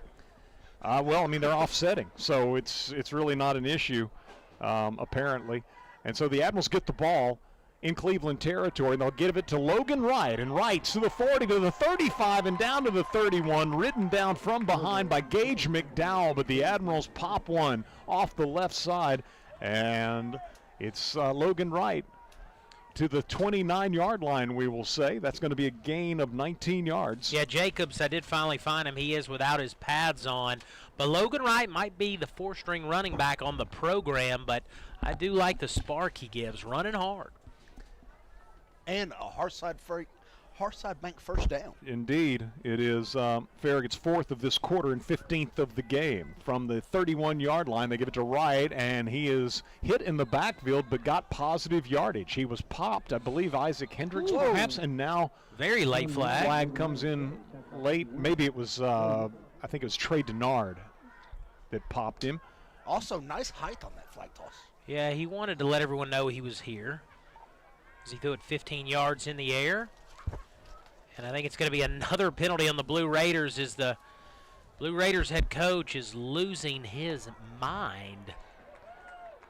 2-yard gain for Logan Wright, despite being hit 2 yards deep in the offensive backfield. So from the 29, they're going to move half the distance to the goal to the 14-yard line. Coach Brown is very adamant, as someone may want to remind him to get back in the coach's box. Red zone for the Admirals, where tonight they're 2 of 2. And there's another one coming out from the same official. Is that on Brown? I don't know. It may be a sideline warning. Well, if he was mad before, you're about to see him really lose it. All the Cleveland players are pointing to like a spot in the area, saying, I don't know. How could we have done something when...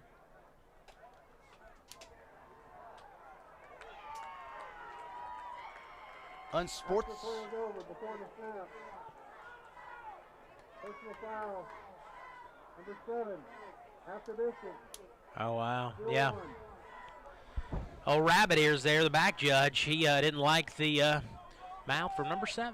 Wow. So it's 1st and goal for the Admirals. They'll hand it off to Wright, running left, and he is stacked up.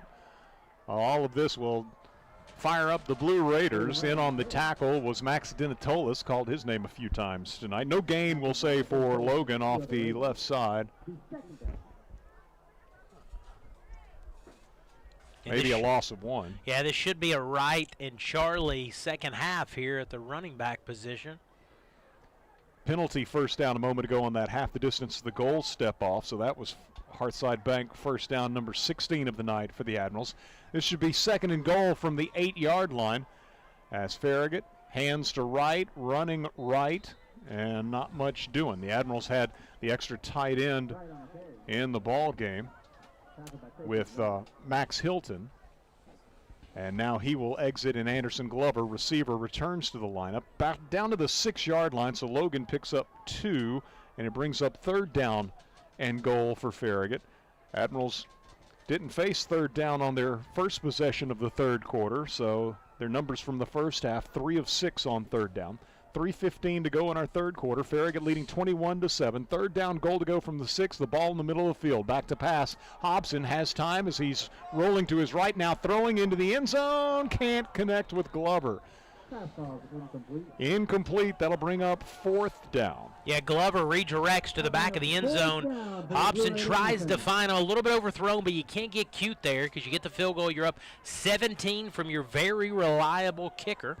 Ball in the middle of the field. It's the 6-yard line, so it's going to be a 23-yard field goal attempt by Ryan McHugh. Ryan on the season, 7 of 9, long of 50. Had 1 blocked and then missed from 51. The holder is Noah Haig. Luca Conforti is the long snapper as the Admirals trying to tack on 3. 23-yard field goal by Ryan McHugh is up and true. And the Admirals convert in the red zone for the 3rd time tonight. This time they have to settle for 3, but it expands the Admiral lead to 24-7 with an even 3 minutes to go in our 3rd quarter. Back in 1 minute with the Rick Terry Jewelry Designs kickoff as you listen to Farragut Football, presented by Precision Garage Door Service on West 105. Whether you're cheering on the home team or building your dream home, David's Abbey Carpet and Floors has you covered. From engineered hardwood to luxury vinyl, elegant porcelain to natural stone, David's has the winning design for every room and a championship team ready to help you score the perfect floor. Locally owned and proud to serve our communities from locations in Farragut, Maryville, and Pigeon Forge. Visit David's Abbey Carpet and Floors in-store or online today, where the Admirals shop for floors. Life doesn't run on bank hours. That's why Citizens Bank offers checking accounts with tools you can use anytime, like mobile deposit, debit card controls, and online bill pay. Whether it's for your home or your business, you'll get options that work. And support from people based right here in Knoxville and Lenoir City. Explore your options at citizensbank24.com. Member FDIC.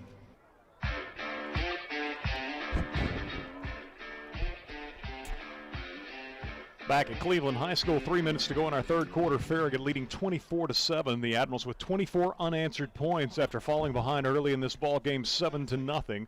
And Farragut with 10 here in the third quarter. It's Ryan McHugh with our Rick Terry Jewelry Designs kickoff, and that will sail down to the 2 yards deep in the end zone. Looked like that was one that Cameron Wilson, if he had been so inclined, probably could have snared and returned, but chose not to. And so 3 consecutive touchbacks now off the toe of Ryan McHugh. 3 of 5 on the night. Kickoffs resulting in touchbacks for McHugh, who just booted through his 23-yard field goal, which was his 8th make in 10 attempts this season. And Cleveland, from its 20-yard line,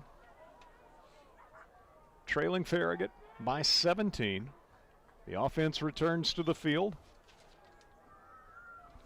Had a punt blocked to end their last possession. Went 3 and out on the first possession out of the locker room to begin the second half. And so the Blue Raiders will have 2 receivers right, 1 left. They'll hand it off. And up the middle, tackle is going to be made by Farragut's Connor Paris on the running back Tyrell Amerson, as Amerson, again, finding running room between the tackles, moves for 7-8 yards, call it 8 yards. Yeah, and we've got a pretty good whistle, but you talk about this defense looking better tonight. What's one of the main reasons? You've had long, sustained offensive drives. This defense has not been on the field a lot like they usually are. Handoff Amerson again, gets to the 30 and the 32 before he is pushed back. Farragut's Noah Haig and Stephen Doubleday, I do believe, kind of leading the charge. Mason Apolategi in on the tackle. Colt Brooker gets up off the bottom of the pile as well, and I think maybe Amerson's a bit shaken up yet again. This would be the second time tonight that Amerson has been slow to get up. He is taking some big shots tonight. It's a couple times he hasn't gotten up, but he's been shaken up 4 or 5 times, but always comes back in the football game. 4-yard gain, netting the Hearthside Bank first down for the Blue Raiders, which is their 9th of the night. Hearthside Bank located in Farragut on the south side of Kingston Pike, just east of Concord Road. Admirals trying to punch their ticket for the postseason and trying to maybe sort of establish a different trend. We're talking about this on the drive down as well. The season opener was at Carson Newman. Farragut did not play well against an outstanding Sevier County team. Only got on the board late in the fourth quarter. You go to Upperman over in Putnam County, and Farragut did not play well at all as they lost that game 42-7, and then went back to Putnam County, not quite as far west, but against Cookeville a few weeks ago, and lost in that game against a team that you felt like Farragut should have matched up better against. Lost in that one 30-13. Kind of got away from them late, but even so, not the greatest performances on the road. So to have the confidence that potentially could come from this, if Farragut can continue to build on what they've done here in the third quarter, could be big for next week, because obviously the Admirals are going to have to be road warriors. Yeah, and you talk about Putnam County, maybe the worst 2 performances of the year in that county this year. But we are having a discussion right now, bringing in a couple referees, all 11 defensive players, all 11 offensive players, and we're having a, how do you say this, just a discussion about behavior. I believe the correct terminology you're wanting to say right now is a come to Jesus meeting. That is exactly the words I wanted to come. I didn't want to get religious here on the airwaves. I'm not getting religious. I'm just telling you. Yeah, that's what it is. That referee exactly right now is he is. If it was Sunday morning, he would be getting some amens from the choir, I do believe. Yeah, it was a Sunday school class. 1st and 10 from the 32-yard line. Loaded pistol look. Well, not a pistol look, actually. because the running back standing off to the right, that's Wilson standing off to the right. He takes the handoff and stumbles through a hole on the left side, moves to the 34. Farragut's Colt Brooker in on the tackle, and we almost had some more activity there between the Quentin Jones, the big tight end, and Connor Paris, perhaps? Well, I just thought it was ironic right after the discussion about making sure we behave, and then Parrish is getting it going with one of their tight ends, and not sure if it was that much effective with the powwow, but, keep trying. 2nd down and 8. So Wilson stays in the ball game. The running back off to the right of junior quarterback Kason McGowan of Cleveland. 2 receivers right. The tight end, Quentin Jones, is to the right, and you got a single receiver left. I hadn't seen, back to pass. McGowan, he's going to run and slides in front of Connor Paris at the 37-yard line, we will say. A 3-yard gain, but start to say, Farragut is missing Nathan Jacobs, and Cleveland appears to be missing Kyrese Westfield. I don't know where Westfield is. I didn't see him shaken up in the first half, but he's been replaced as the receiver on the far side by Titus Matthews. Yep. And Westfield's difference maker for them. He's standing on the sidelines. Far away. 2nd down and 3rd down is what it is. Scoreboard. Oh, and Petoskey meets the runner in the hole and throws Wilson back. Colt Brooker filling as well. And we've seen that combination multiple times tonight where Petoskey's getting through and Brooker is an eyelash behind him, laying an additional hit. Yeah, and it's a little bit of a cold evening, and obviously Cleveland's not playoff bound. Definitely the lightest crowd we've seen from the home team this year, as I've counted 197 Blue Raiders on their side of the field. So understandable, I guess, but not making a lot of noise, and the Admiral defense has something to do with that. Final seconds of the 3rd quarter. It's a poor snap. Bolaños gets the punt away. It takes a Blue Raider roll as the final seconds ticking off the clock here in the 3rd quarter, and the Blue Raiders will down it inside the 35-yard line of Farragut with 2.9 seconds remaining in the 3rd. So it has been a productive 3rd quarter for the Admirals, who lead 24-7 and will take over again with an opportunity to run one play before we move on to the 4th. Our post-game sponsor, remind me again, Eric, I've done this for 13 years, but... Well, Blair House Antiques is our player of the game sponsor. No, just our player of the game. So post-game, Tyler, hopefully, if we can take care of business this 4th quarter, talking to a plethora of Admirals. Farragut from its 33-yard line. Back to pass. Going to throw it. Going to let it go deep. Hobson down the near sideline for Garfield. Makes the catch and is pushed out of bounds as he got away from Cameron Wilson. And they're going to mark that at the, 34-yard line. 34-yard line. So that's going to be 17 and 16, 33 yards through the air on the Hearthside Bank. 1st down completion to finish out our 4th quarter. Back in 1 minute with our 3rd quarter, back in 1 minute with 4th quarter action as Farragut leads Cleveland 24-7. You're listening to Farragut Football, presented by Precision Garage Door Service, a name you can trust. Looking for a fast quote? How about the right quote? We here at the Mike Dyer Agency can deliver both to help you with your insurance needs. Call us today at 865-966-2111 to learn more, or visit our website at MikeDyerInsuranceAgency.com. And remember, Nationwide is on your side. Nationwide Mutual Insurance Company and Affiliates, Columbus, Ohio. Hi, this is John Blair from Blair House. This time of year is filled with birthdays and anniversaries that call for gifting that is both personal and unique. At Blair House, we offer a wide variety of jewelry, chandeliers, and other unique and hard-to-find gifts for when the gift must be perfect. Blair House, your time-tested connection to the treasures of the past. Blair House, 210 North Forest Park Boulevard in Bearden. Follow them on Facebook and Instagram. Blair House Antiques, Knoxville.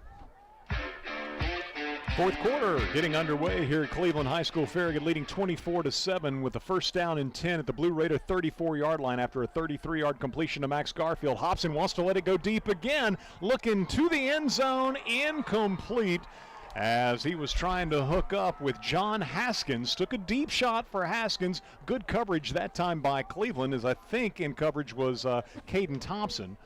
And it'll be a penalty flag. Yeah, he's excited, but I think we've got a hold or a pass interference on Caden. Pass interference. Ooh. Number 11 on the defense. 15-yard penalty.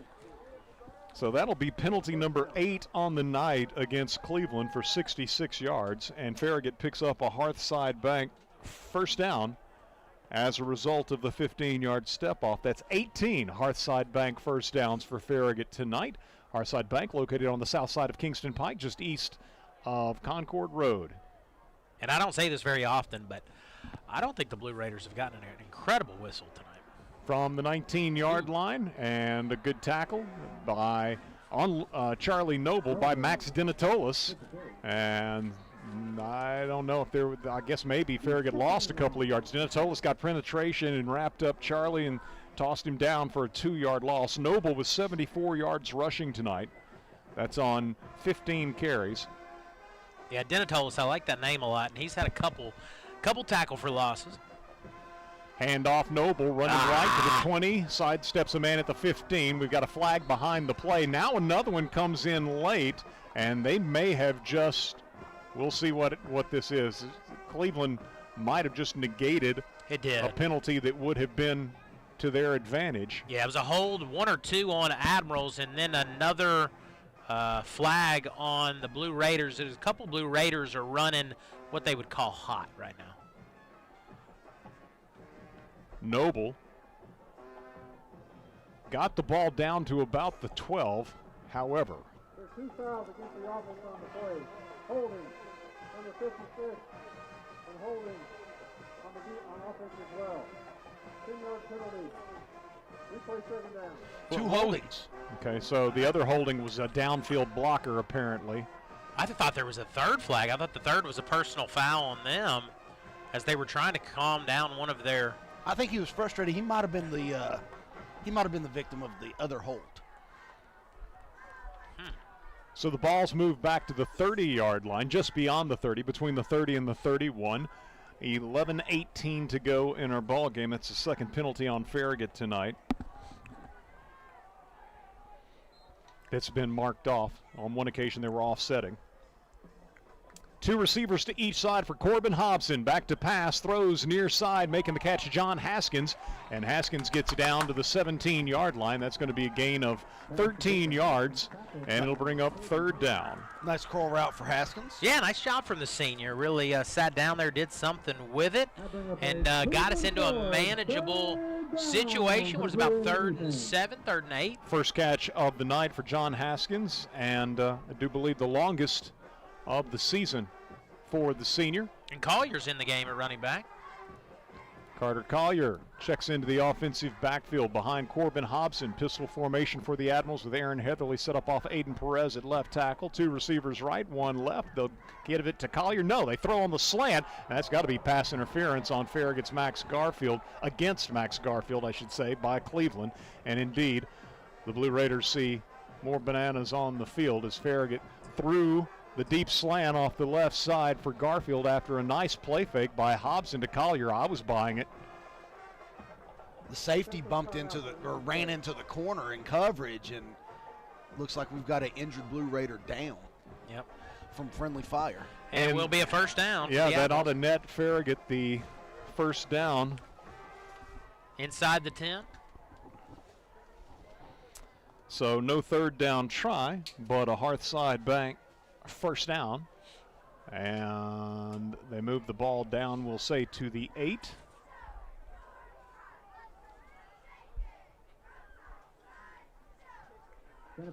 So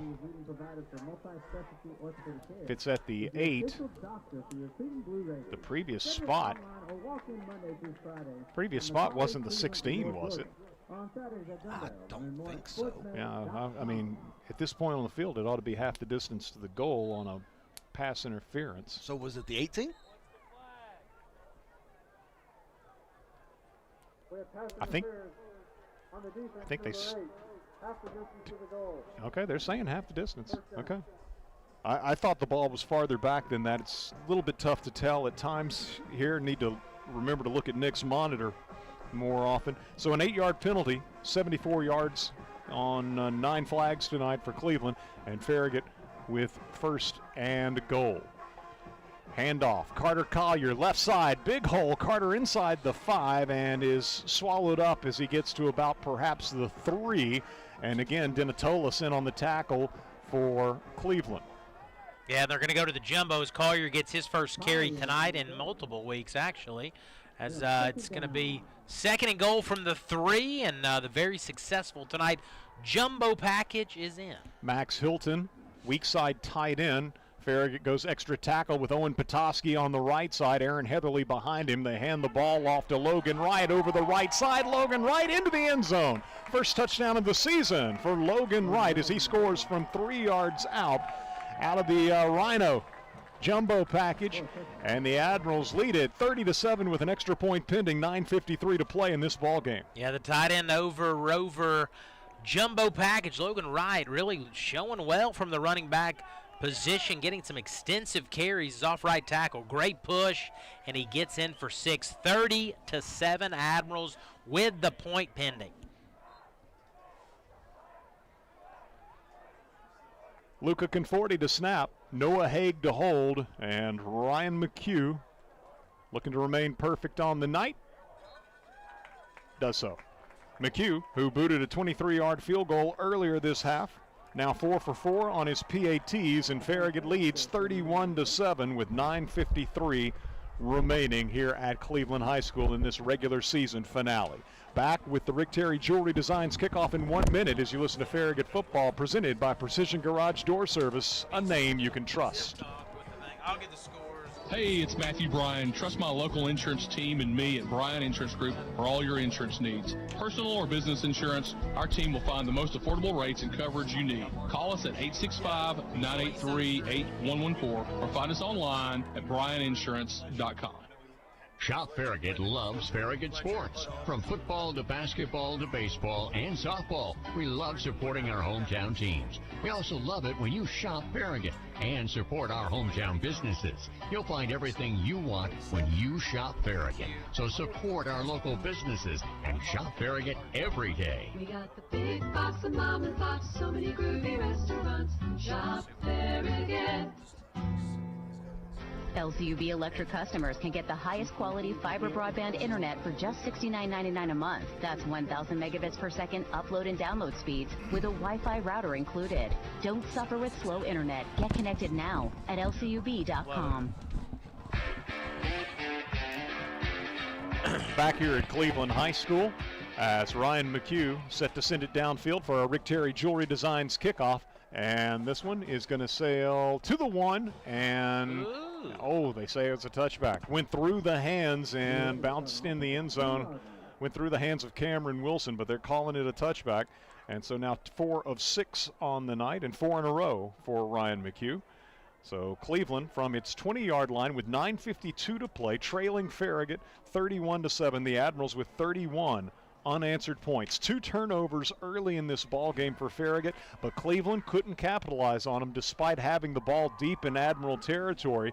The Blue Raiders did break on top late in the first quarter with a 67-yard drive that culminated in a 12-yard keeper pulled by McGowan. The quarterback pulled it from the running back and scampered in off the right side. But since then, 31 straight for Farragut as McGowan fires off his right side. Farragut in coverage over there, and the pass is going to be complete as Zane Qureshi-Smith is in coverage, good coverage, but Caden Thompson makes the reception for Cleveland. That's going to be good for about 6 yards. Yeah, quick slant, Qureshi-Smith, good reaction time, almost got there in time to knock it away. 26-yard line, second down and 4. McGowan, play fake, being pressured by Doubleday, steps away from it and runs to the Cleveland sideline and gets out of bounds with first down yardage as they move from the 26, and we'll say he is out of bounds around the 37, it appears.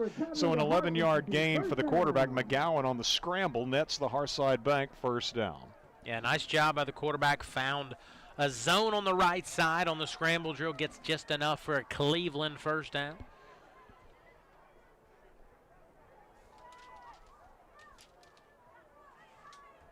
Logan Wright scoring his first career touchdown a moment ago for Farragut, as McGowan coming right, cuts inside Brooker. Connor Paris, I do believe. There, no, change that. That's going to be Fletcher Haddad. Fletcher Haddad on the tackle for the Admirals, working inside out. And they move from the 37 to the 39, as that time McGowan scrambles for 2. Yeah, when he scrambles is really kind of where he's at his best. Pretty good runner back there from the quarterback position as he gets, looks like about 7 there. So Caden Thompson comes to the near side for Cleveland, and 3 receivers lined up to the right, including Emilio Green and Kyrie Scott. And it'll be the quarterback running that way. McGowan got the corner to the 50, to the 40. Sidesteps Apolategi, who forced him out of bounds, however, but a big gain off the right side. 3 successive, quarterback runs. They move from the 44-yard line of the Blue Raiders to the 33 of Farragut, so that's going to be 23 yards. Yeah, another good run there, but McGowan off the right side as showing some athleticism. Hearthside Bank number 11. Hearthside Bank first down, number 11 of the night for the Blue Raiders, who have it at the Farragut 33-yard line. Clock stopped as McGowan out of bounds across the way with 8:34 to play. Snap comes back to McGowan, and he's going to throw deep for the end zone, and the Admirals in pretty good position. Ball is going to be knocked away. Threw it up for grabs, double coverage in the end zone, and Zane Qureshi-Smith in coverage on Jay Isbell of Cleveland. Could be Jai, but Isbell was the intended receiver. Yeah, just a deep ball, and Apolategi and Qureshi-Smith both in coverage, both go after the football, knock it away. Well done by them. So with the incomplete pass, it brings up 2nd down and 10 from the Farragut 33-yard line for the Blue Raiders of Cleveland, who trail Farragut 31-7 with 8:23 to go in this ball game. Ball on the far side hash. Blue Raiders moving right to left in the 4th quarter. Drops it. Fumbled. We got it. Got it. Stephen Doubleday pounces on the fumble. A mishandled exchange between the quarterback and the running back. Cameron Wilson, I believe, was the running back, and it's Doubleday with his 3rd fumble recovery of the season. He leads the Admirals in that category.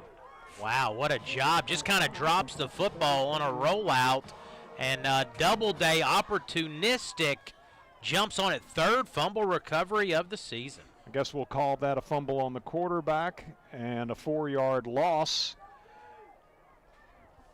So the 2nd turnover tonight for Cleveland. Doubleday with the recovery. We spoke to him at all this year, Eric? We have not. Okay. Let me circle him, too. Yeah, I mentioned him to Tyler, I heard you do that. So this will be off the right side. Logan Wright rumbling right side. And again, you got Max Denatolis in on the tackle for Cleveland as Farragut starting this possession from its 37-yard line. And Logan Wright burrows to the 42, we'll say. A 5-yard gain for Logan, who again had the touchdown just a moment ago and now has 33 yards rushing on 7 carries. And hopefully Jacobs gets back, obviously, next week. Obviously, you're moving to the playoffs. He doesn't have his pads on, but, boy, have I been impressed with Logan Wright. When he's got his opportunity, run the football hard. Everybody's run it well tonight.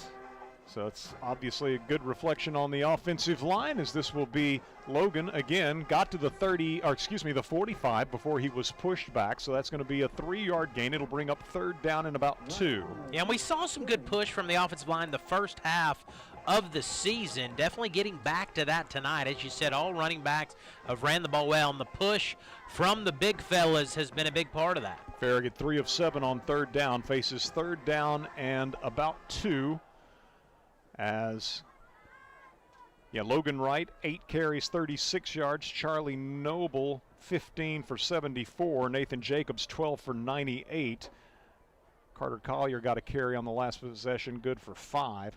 Loaded pistol for the Admirals. Hand off to Logan Wright. Breaks it left. He's got the midfield stripe. He's got the 45 and to the 40-yard line where the tackle is made by Isbell. And so the Admirals move from the 45-yard line into Cleveland territory at the 40, 15 yards off the left side. The third down conversion in Hearthside Bank, first down for Farragut. Yeah, off left tackle there. Wright puts his foot in the ground, cuts it outside, and able to get not only the first down but some extra mustard on that one. Approaching the midpoint of the fourth quarter, and the Admirals marching on the ground with Logan Wright now 51 yards on 9 carries. Ball continues to be, or it now is, on the far side hash. 2 receivers right, 1 left, and the Admirals with a 2 tight end set, right? So it's going to be Logan Wright moving down to the 36-yard line, a 4-yard gain for Logan, giving him 55. And Cooper Sandage back in the football game. Last play, getting some run there at the slot receiver position. Brenton Haig checks into the ball game for the Admirals, number 29 on your Farragut roster. Haig, a sophomore, 5'8", 165. As Brett said, Cooper Sandage in the slot for Farragut. Garfield's the outside receiver to the near side. Moses Burnett across the way. The senior is the far side receiver. Yeah, Brenton Noah's younger brother. That's offsides. Cleveland into the neutral zone up front. Gonna make it 2nd and 1. But the Blue Raiders were a little aggressive there. 5-yard penalty. Still second down. Second down and short. Clock continues to roll. 5.5 minutes to play as the balls move to the Cleveland 31. And Farragut going to have the tailback being Brenton Haig. Haig takes the handoff and clears the 30, got to the 29. That should be a 2-yard gain and net Farragut a Hearthside Bank first down. Yeah, a lot of people getting carries tonight. Brenton Haig gets a first down for the Admirals, the sophomore. Yep. Call it a 3-yard gain for Brenton Haig to the 28-yard line as Farragut picks up Hearthside Bank first down number 21 of the night. Hearthside Bank located in Farragut on the south side of Kingston Pike, just east of Concord Road.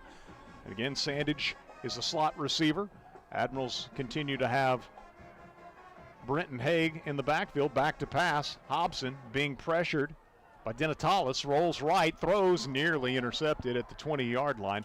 Cleveland had Titus Matthews breaking on that pass, and now he's grabbing at his foot. He may have just sprained an ankle. The turf monster might have not let those spikes go as he crashes to the ground. So, got a shaken up Blue Raider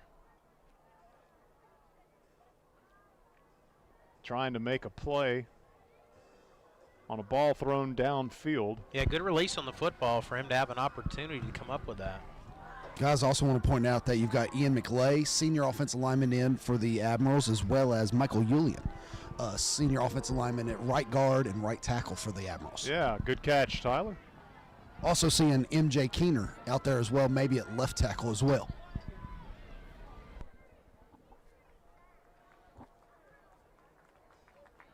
Always want to get everybody a mention. Sometimes we don't quite get them all covered, and so appreciate Tyler in particular taking that special interest in the offensive lineman. Those numbers, once they line up, kind of tough to see, but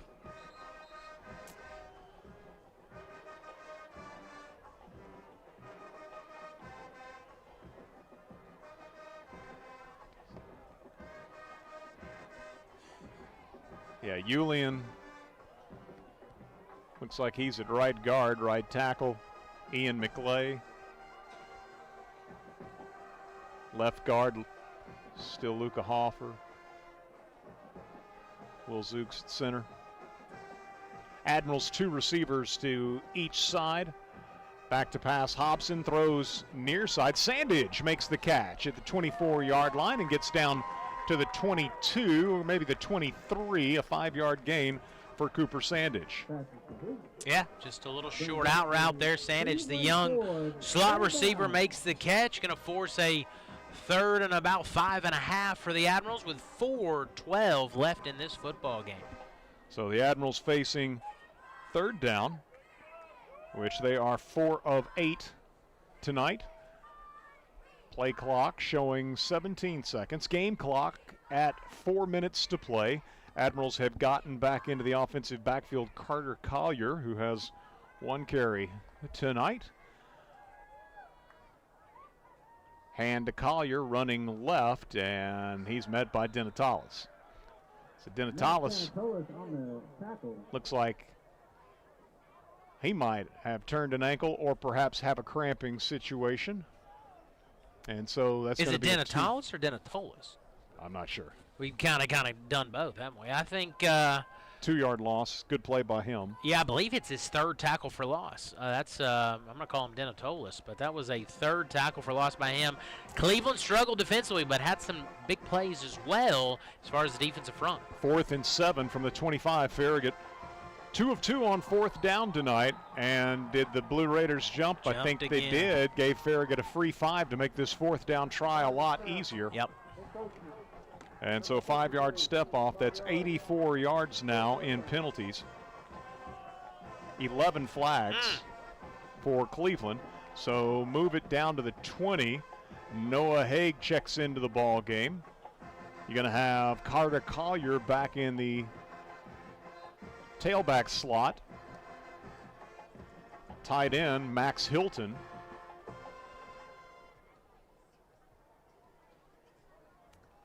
Moses Burnett and Max Garfield, the receivers to the near side, is 25 seconds on the play clock, 2:50 on the game clock. Feels like the play clock ought to be a lot lower than it is, but Admirals will milk it for all it's worth before deciding here on 4th down what to do. 4th down and 2, ball at the 20-yard line in the middle of the field. 2.5 minutes to go when the Admirals use a timeout. Farragut using the timeout, and we will take this opportunity to get a 30-second break. Return with more on the other side. Farragut leading Cleveland 31-7. The Admirals on their way to next week's first-round playoff matchup with a team to be determined. But trying to close this one out here again, facing 4th and 2 when we return after this commercial. You're listening to Farragut Football, presented by Precision Garage Door Service, a name you can trust. This is Derek Miser with Miser Wealth Partners. Are you still funding your 401k today? If so, you need to consider this. With our federal debt soaring past $35 trillion and the interest rate related to that debt now representing 1/6 of our federal budget, your retirement savings might not be as secure as you think. Don't leave your future to chance. Discover a wiser, tax-free alternative today. Isn't it time you experience the Miser difference? Call Miser Wealth Partners today at 865-281-1616. So the Admirals will indeed go for it after having used the timeout. No Ryan McHugh or Julian Melendi on the field goal. Instead, with 2.5 minutes to go, 4th down and 2 from the 20-yard line. Ball in the middle of the field. It'll be a loaded pistol look for the Admirals. Carter Collier, the running back, takes the handoff. They had penetration but couldn't get him down, and Collier moves, I think, for 1st down yardage off the right side. They brought heat, but Collier sidestepped it and got across the line of scrimmage and forward for 2 yards, which should be enough. A 2-yard gain nets Farragut the 4th down conversion, and Hearthside Bank 1st down. Yeah, needed 2, got 2 from Collier on one of his few carries here in the second half. Has 2 minutes and 7 seconds left, and your Farragut Admirals are playoff bound. Farragut with 2 minutes to go, and in the red zone for the 4th time tonight, where they've got 2 touchdowns and a field goal. 1st down, 10 yards to go from the 18. Ball on the near side hash, and the Admirals have checked into the ball game. Hayes Sharp at quarterback. Sharp will hand it off to Collier, right side, and he gets down to the 12. That's going to be a 6-yard gain for Carter Collier off the right side. Call it a 5-yard gain. They mark it at the 13. So Collier now with 10 yards on 4 carries. And 1:30 to play. Farragut can take this down to about 1 minute on 2nd down. It does look like Luca Conforti, your long snapper, also in the football game. Tight end.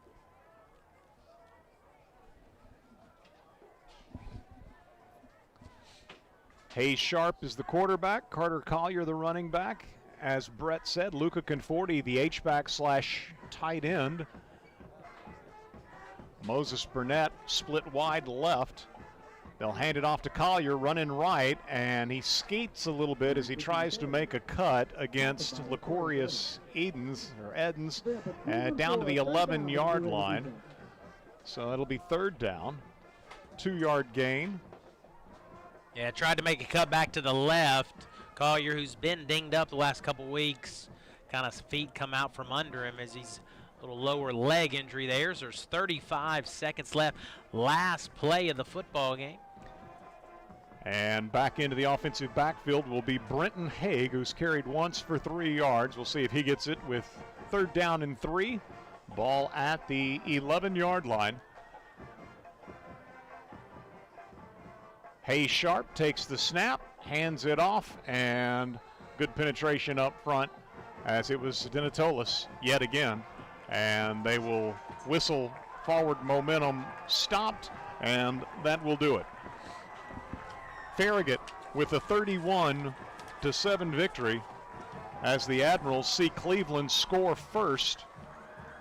But the Admirals then score 31 unanswered points, and they pick up their third win of the season. Most importantly, all of those wins have come in region play, and as a result, the Admirals 3-3 within Region 2 6A qualify as the number 4 seed for the 2025 playoffs, and it'll be the Admirals traveling next week to take on the number 1 seed out of Region 1 6A.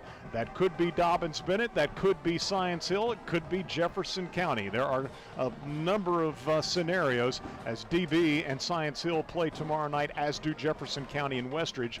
We know those are the 4 teams that will represent Region 1 in the playoffs. We just don't know the pecking order.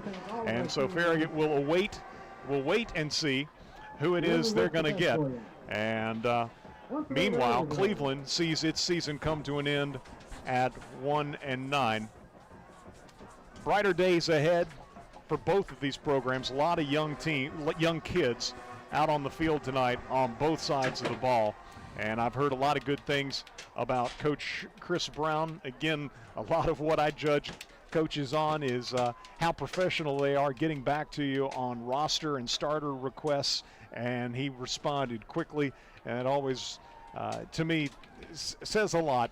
And certainly what says a lot, too, are the Blue Raiders who stuck around through a coaching change. They only had 7 seniors on this roster. They were recognized tonight before the game. But congratulations to those young men on sticking it out, playing it out. And for Farragut, congratulations, of course, on a win that they needed to have, had to have, in order to make the playoffs. And they got it done tonight, again, by a final of 31-7. 31 unanswered points for the Admirals as they pick up their 3rd region win of the year and live to play another week. We've got our post-game show coming up. As part of that, we will be selecting our Blair House Antiques players of the game. We'll make an offensive and defensive selection. And Tyler is down on the field, and we'll have an opportunity to talk with some victorious Admirals tonight. So looking forward to that as our post-game show coming up on the other side of this 3-minute break after again telling you our final score, Farragut 31, Cleveland 7. You're listening to Farragut Football, presented by Precision Garage Door Service, a name you can trust. WFIV 105.3 FM, Loudon, Farragut, Lenore City. You're listening to West 105. You never think about your garage door until there's a little... Oh, no. Or even the occasional... Now that can be good. That's why the pros at Precision Garage Door Service are available same day with fully stocked trucks to fix it fast. So we can turn into... Oh my, wow. Precision Garage Door Service, a name you can trust. The Shrimp Dock, Knoxville's premier fresh seafood market, offers fresh seafood entrees at all 3 of its area locations. Po' boys, crab cake plates, fish tacos, shrimp, salmon, and more. Choose an entree, choose a side and a beverage, dine in or carry it out. You won't regret making the Shrimp Dock your choice for a seafood meal. 3 locations to serve you. Farragut, Bearden, and Alcoa. All locations open at 10 a.m. Monday through Saturday and at 11 a.m. on Sundays. Like us on Facebook for the Fish of the Week and other weekly specials. The Shrimp Dock, Knoxville's premier fresh seafood market. Leaky pipes. Oh no! Toilets clogged. Oh crap! Don't freak out, just call us, problem solved. Okay. No job too big, no job too small. Oh, great. Repairs, installs, relax, we do it all. Valley Plumbing. Any plumbing issue, anytime. Call your Valley Plumbing professionals today at 865-351-0643 or visit valleyplumbingtn.com. That's valleyplumbingtn.com. Banking should feel personal, and at Hearthside Bank, we make sure it does. With services designed for you, from everyday banking to complex loans, we're here when you need us. Visit our Farragut branch today and discover the difference of banking with a local team that is always within reach. Hearthside Bank, member FDIC, equal housing lender. Here at the Mike Dyer Agency, we know insurance coverage options can be overwhelming. That's why we partner with Nationwide to help you find the best protection for you and your family's needs. Give us a call today at 865-966-2111 to learn more, or visit our website at MikeDyerInsuranceAgency.com. And remember, Nationwide is on your side. Nationwide Mutual Insurance Company and affiliates, Columbus, Ohio. Good, right? Yeah. Hi, this is John Blair from Blair House. This time of year is filled with birthdays and anniversaries that call for gifting that is both personal and unique. At Blair House, we offer a wide variety of jewelry, chandeliers, and other unique and hard-to-find gifts for when the gift must be perfect.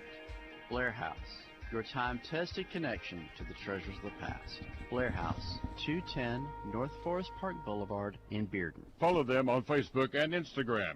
Blair House Antiques, Knoxville. Welcome into our post-game show. We're Farragut tonight. In its final game of the regular season, a game they had to have in order to play in the postseason, defeats Cleveland 31-7.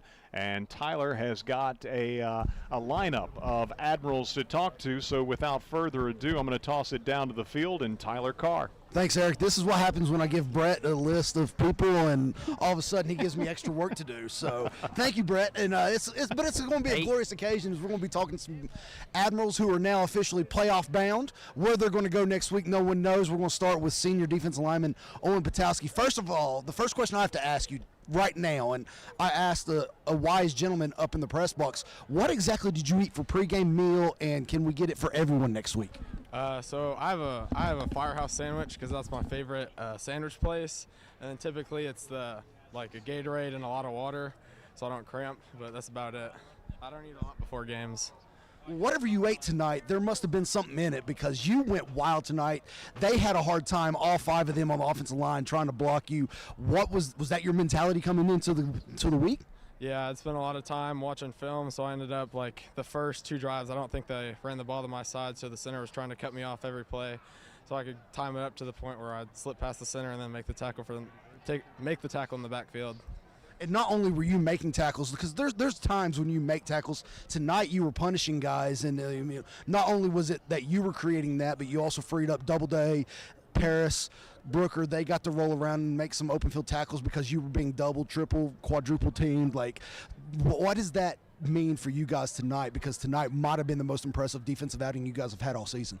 Yeah, I definitely agree. It's a great feeling to know that I have guys behind me that I can trust to make tackles. So if I'm getting double teamed and not making the tackle or close, I know I have people behind me that'll definitely make it and can have my back.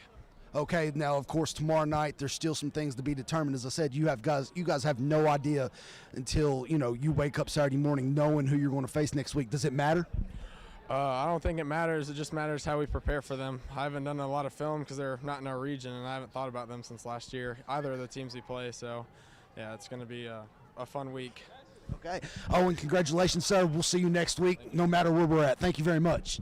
Up next going to be senior wide receiver Max Garfield. And Max, First of all, you have become an explosive threat in this offense. Talk about how that sort of developed and how your roles changed throughout the year as you went from being, early in the year, we're like, man, Max is going to be that first down machine. He's going to be a great possession receiver. And now you're sort of taking the top off defenses and open up things for everyone underneath.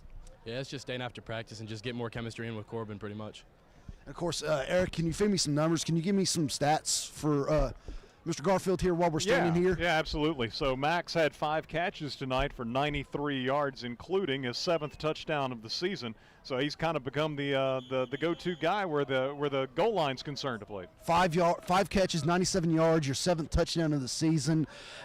You've become, I believe, that's leading the team in yardage and receiving touchdowns for the year. How does that feel in your preparation as you get ready to go play an unnamed opponent for next week? Yeah, it feels great. I mean, just working with the team week in and week out, it's just great. Celebrate with the team.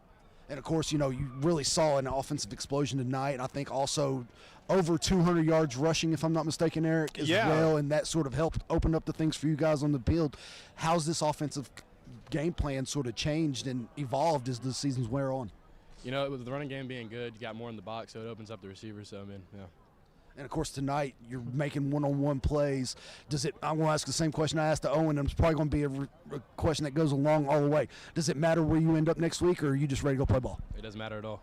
Congratulations. We'll see you guys, as I said, wherever we see you next week. The other, I don't even know whether to call you a defensive tackle end, a utility player, Stephen Doubleday. I know what to call you. We're going to call you Fumble Machine because you are now leading the team with your third fumble recovery of the year tonight. Talk about the defensive game plan and what you guys did tonight.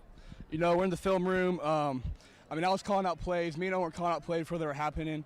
I saw him hand that off to the running back, and he just fumbled it and ran right on my lap. That's good play recognition, and also just talking about it like, what was the scheme this week? Because I know that Jackson didn't get to start and didn't get to play as much as he probably would have loved to tonight, but you guys did not, sort of fall off at all, and it almost looked like you guys were even more aggressive knowing that you had to sort of step up with one man down. Was that the mentality for you guys all week? It absolutely was. Beaver's he's a starting deal. I'm on any other team in the region. He's a great kid, He's 185 pounds playing nose tackle. He did his job today. He earned whatever you guys were going to give him this week because he really went in there and, like you talked about it, when they were facing with, sometimes you on the pass rush and then Owen in run game, that Beaver was just running around making some open field tackles. And then, once again, I'm a lineman. I know you can't tell by my girlish figure, but I'm a lineman at heart. And it's like you guys really paved the way for Brooker, for Connor, and guys like that in the backfield. It's almost a thankless position, but you guys do an amazing job every week, and I'm sure Coach Doucette takes care of you guys in that recognition as well, right? Absolutely, yeah. Okay, well, Stephen, thank you very much. Congratulations. We'll see you next week as the Admirals go on the road for the first round of the TWSA 6A playoffs, and I'm going to see whoever steps up. I'm not even going to call. I'm just going to see who steps up. Who's going to step up? Okay, hold on real quick while they're not paying attention. Zombie Apocalypse. You get to pick one teammate. Who do you take? Luca Hofer. Ooh. Okay, that's a nice pick. I didn't see that one coming. I see it. Okay. And it's Hofer, not Hoffer. Remind me to write that down. Stephen, thank you very much, sir. Let's get who's next up here. As I said, I do not need Coach Doucette coming and chasing me down again. That does not go well for me. I didn't even play for him, and I'm scared of him. Is that normal? Yeah, it's pretty normal. Okay, awesome. Connor Parrish, tonight you guys wrapped up regular season in a dominant win. Talk about it from your perspective and what you guys had to do coming into the game. We worked all week really hard for this. It just meant so much to us. We just planned all week to kill them, and that's what we wanted to do. We came out here and we did it. We didn't want it to be our last game of the season as a senior. And of course, you looked at your playing style. I don't know exactly how we would summarize that in one word, but the word torpedo comes to my mind. Talk about what it's like, because I did not play at Farragut High School. I played as an opponent. I'm not going to tell you where because that will probably hurt our friendship right this second. But knowing and preparing and playing against Farragut most of my life, covering them for so many years now, it takes a special type of person to play linebacker at this school. What's that feel like, knowing that you're a part of that and you've carried on that legacy very well? I love it. It's definitely like one of the best things. When I came here from Bearden, they had me at outside linebacker. Coach wanted me at inside, and I've just played with my head on fire every game. I love it. Okay, so I'm not as deep in the doghouse as you are as far as where I played now that you said that where you came from. Actually, they are telling me to cut you off right now, but I want to keep going with you. Is looking at it next week, you look at the possibilities of the matchup. You've got Dobbins-Bennett, you've got Science Hill, possible Jeff County. Is there any one of those teams that you're just sitting there going, I want that team because I've got a score to settle with them, or just a team or a place you prefer to go play next week? I want Jeff County. I slammed their running back last year, got on the news. I want him again. All right, we'll see what happens. Maybe tomorrow night will happen. You heard it there. Connor Parrish calling a shot saying he wants Coach Spencer Riley's Jefferson County Patriots. And now, a guy I've been looking to talk to for a long time again, Zane Crushy-Smith, senior defensive back. And Zane, I know it's probably not been the season you wanted to as far as amount of playing time due to some nagging injuries, but man, when you get on the field, you're making plays happen tonight. Nice pass breakup in the end zone. Talk about what the game plan was for you guys coming out here tonight, fighting for playoff berth. Well, we knew the running back, the quarterback was good scrambling threat, so just staying matched deep in downs, it's just the key. And, of course, you know, you guys have sort of been fluctuating at the cornerback position all year long, and you guys have really developed some good depth. Talk about that DB room and what all of you guys have sort of learned from each other and sort of helped each other with this year. Well, all of our DBs are great, especially Donovan, Anderson, just getting better every day in practice from one another. It wasn't that long ago that you were sort of that young guy sort of stuck on the field on Friday nights, and you've grown out and filled out a lot, because the first time I saw you, I immediately wanted to get you something to eat because you looked like you were hungry out there. And now, what kind of wisdom are you passing along to these guys? Because, as I said, 2 years ago in this time frame, we were talking about those guys sort of passing down wisdom to you.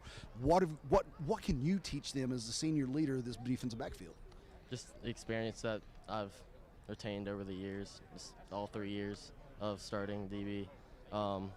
It's all the things that I've learned from the people that come before me.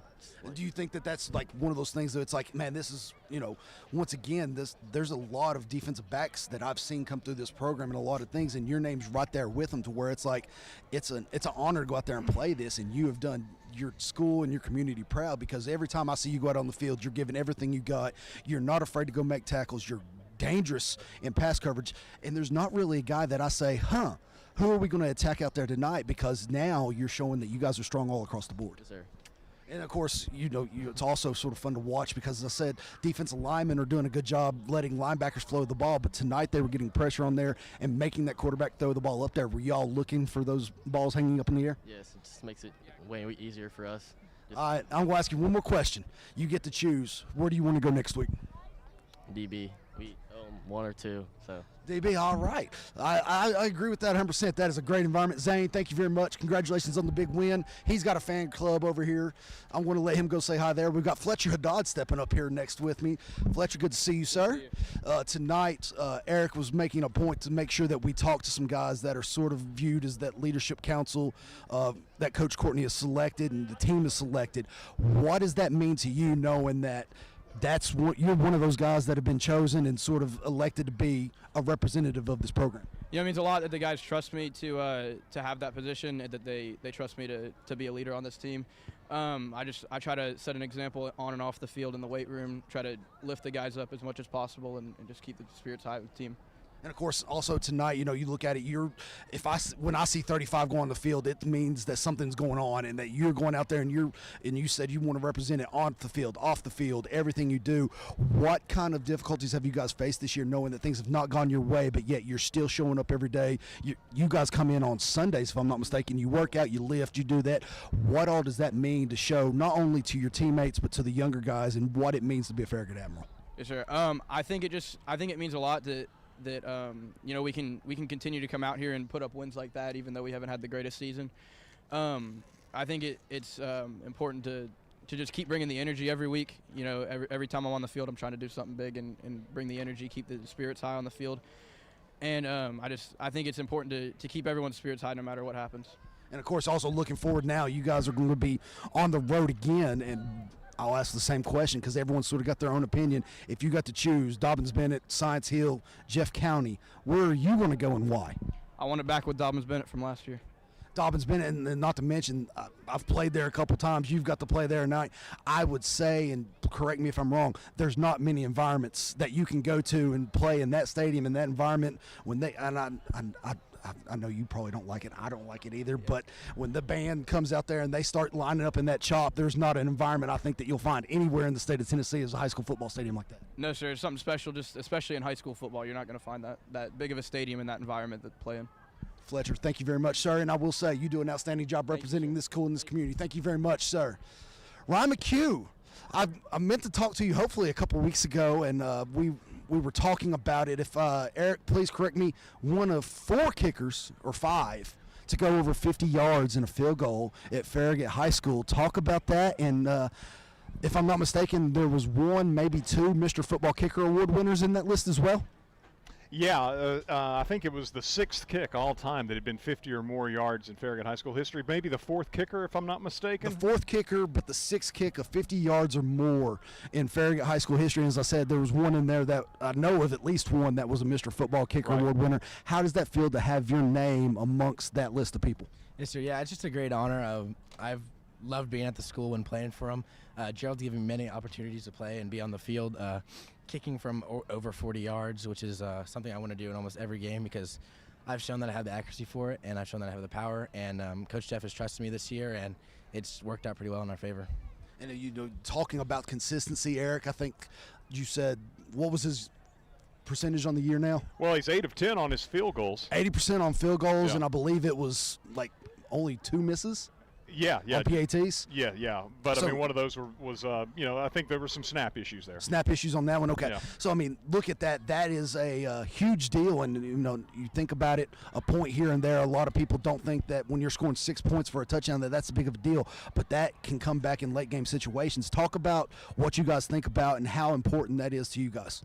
Yeah, yes, sir. So this year we've had multiple issues with the snapper. Our starting snapper's been hurt the first half of the year. But we've had players who stepped up and tried to do their job the best they can, and they've done what they can. And our starting snapper is back now. He's healthy and he's doing the best he can. Yeah. Well, I can't say that the exact quote anymore, but my high school coach always quoted that on kickoffs, if you can kick the ball into the end zone and make the defense or the offense start from inside their own 25-yard line, that there's like a 70% greater chance that they are going to have to punt the ball as opposed to score. Does Coach Gerald quote you all that? Because the guy who told me that actually I think coached at Farragut one time, and I'm trying to figure out where he found that statistic. Yeah, so Gerald isn't our lead guy on kickoff anymore. It's Coach Campbell, but he always harps to us and tells us that we need to cover down and do better on covering when I don't get in the end zone. Because usually when I don't, I get a little under the ball, but the hang time is there for us to cover down. But yeah, I'm pretty sure that statistic, is true. And me getting in the end zone almost over 75% of the time this year has helped us a lot and gave the defense a bit more of a break too. Okay, as a kicker with over 50 yards, what does the future hold for you?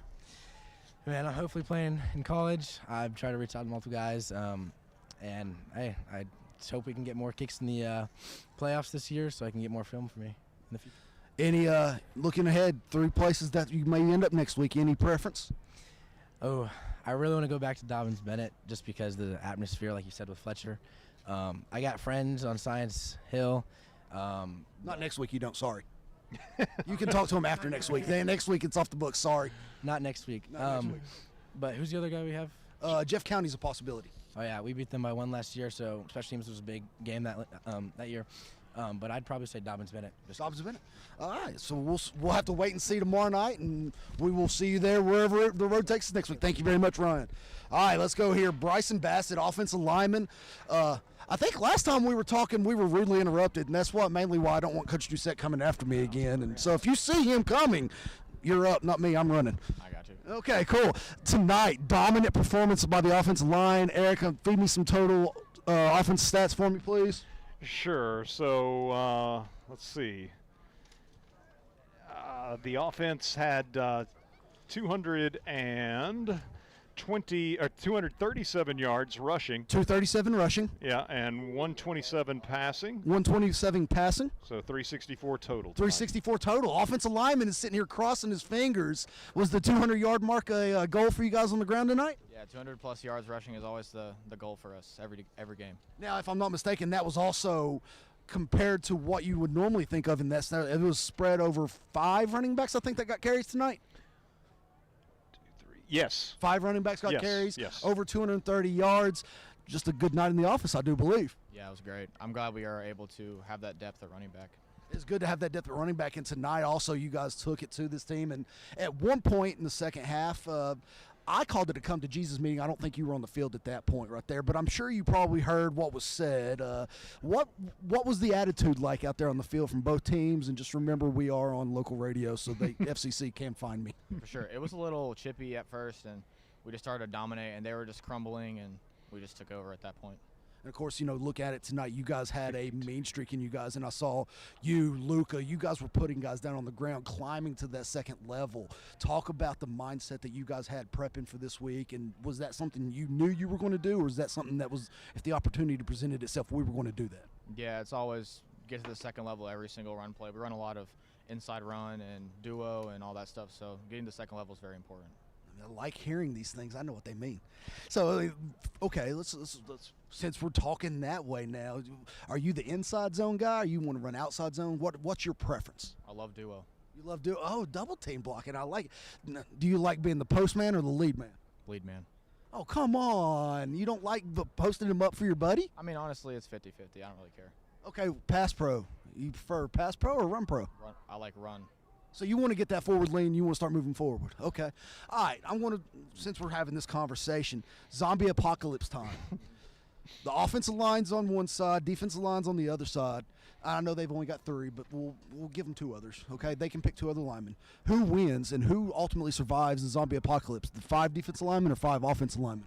I say the 5-0 lineman for sure. That's a good answer. Okay, you get your Coach Doucette, they get their Coach Doucette. Does that change the odds in anyone's favor? Yeah, it does, because older Doucette's, he's not as physically able as Patty. I don't know, but you've obviously never seen Papa Bear angry. I mean, yeah, I don't want to underestimate him, but with age comes wisdom. Just remember that those gray hairs were earned, and I'm saying that as a man who's going gray as well. Congratulations, sir. Thank you. We will see you next week. Oh, I forgot. Any preference on where you want to go next week? Kingsport. Dobbins Bennett seems to be the choice from all the Admirals down here on the field. Eric, Brett, I'm sending it back to you. Tyler, thank you very much. Great job. Appreciate the yeoman's work. He talked to eight different Admirals. That's probably close to a record. We had Max Garfield, Zane Qureshi-Smith, Connor Paris, Fletcher Haddad, Stephen Doubleday, Ryan McHugh, Bryson Bassett there at the end, and leading things off, Owen Petoskey. So great job by Tyler as always, and great job by those young men and their teammates as tonight Farragut punched its ticket for the postseason with a 31-7 victory over Cleveland. Again, welcome into our post-game show. It didn't start out well for the Admirals. They had the opening kickoff as Cleveland won the coin toss and deferred. And on the second play from scrimmage, quarterback Corbin Hobson lost a handle on the ball, going to throw it. Kind of a cool night. Ball hits the ground, and Lecorius Edens for Cleveland recovers it at the Farragut 19.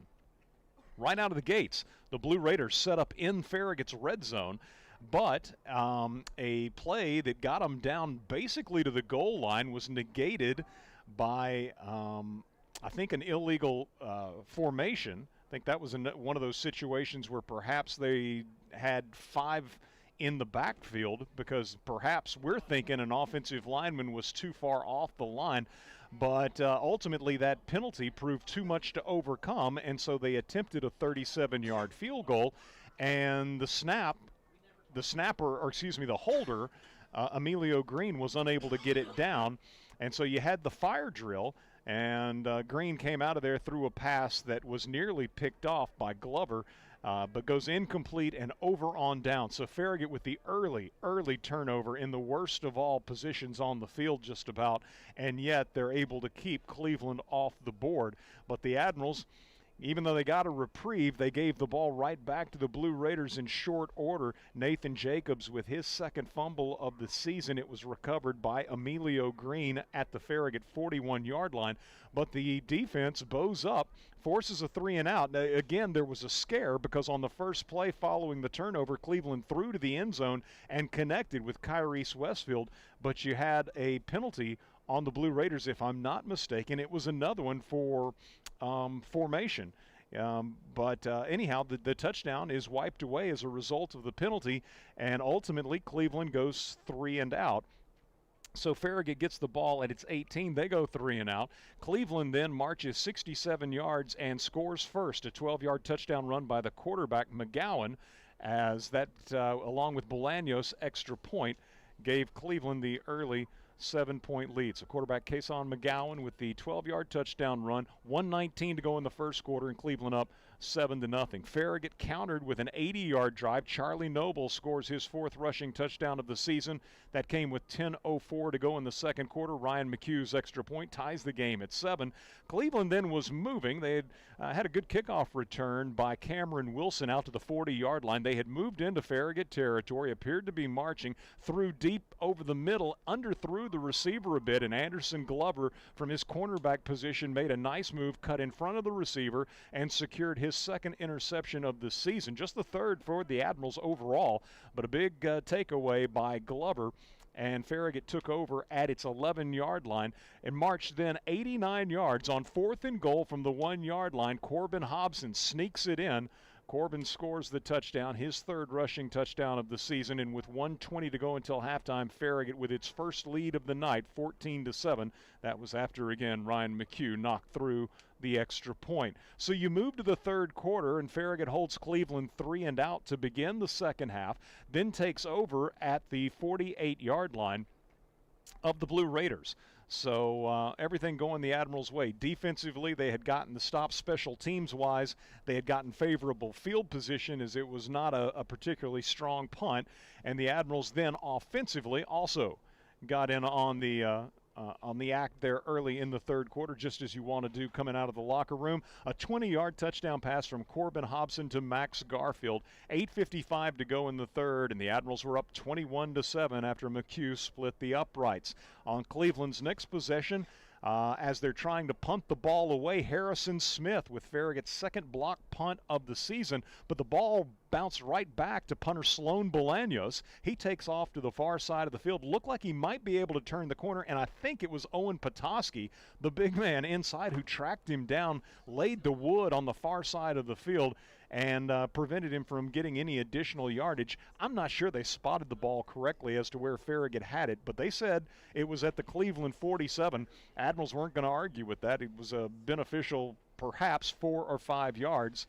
But the Admirals would move into the red zone for the third time. This time they had to settle for 3, but Ryan McHugh, pretty much Mr. Automatic, boots through a 23-yard field goal, obviously a chip shot for McHugh, who hit from 50, as he was talking with Tyler a moment ago about that 50-yarder a couple of weeks ago. But McHugh from 23, his 8th touchdown of the season in 10 field goal tries. Had one blocked from 41 and missed on a 51-yarder, so McHugh has just been absolutely outstanding. And 24-7, Farragut leading after McHugh boots it through. That was with 3 minutes, an even 3 minutes to go in the third quarter. Cleveland again had to punt on its subsequent possession. Farragut takes over at its 33, marches 67 yards, and Logan Wright scores his first career touchdown from 3 yards out with 9:53 to go. The Admirals up 31-7 after McHugh added the extra point. And then Stephen Doubleday on Cleveland's next possession recovers the fumble. McGowan coughs it up. The quarterback coughs it up, and Stephen Doubleday is there for his team-leading third fumble recovery of the season. The Admirals then ran out the clock, and with a 31-7 victory, it's Farragut moving on to the postseason. Admirals with 2 turnovers tonight. They came early. Cleveland also ended up with 2 turnovers. First downs, Farragut with 22 Hearthside Bank first downs, 11 in both halves. Cleveland finished with 11 first downs. Farragut was 4 of 10 on third down, as was Cleveland. On fourth down, Farragut 3 of 3, Cleveland 0 of 1. Penalties, the Admirals 2 for 15, and the Blue Raiders 11 for 84. taking a look at the individual stats tonight for Cleveland. Kason McGowan, the quarterback, had a rushing touchdown early on, a 12-yarder. That was one of his 9 carries tonight for 58 yards. He also lost a fumble. Cameron Wilson, 4 carries for 8 yards. Tyrell Amerson, 17 carries, 78 yards. 30 rushing attempts for Cleveland tonight, 144 yards, a touchdown, and a lost fumble. Through the air, McGowan goes 6 of 15 for 63 yards and an interception. Emilio Green, the holder, on the field goal attempt that went awry, was 0 for 1 on his only pass attempt. So combined passing, 6 of 16, 63 yards, and the interception. Green had 1 reception for 14.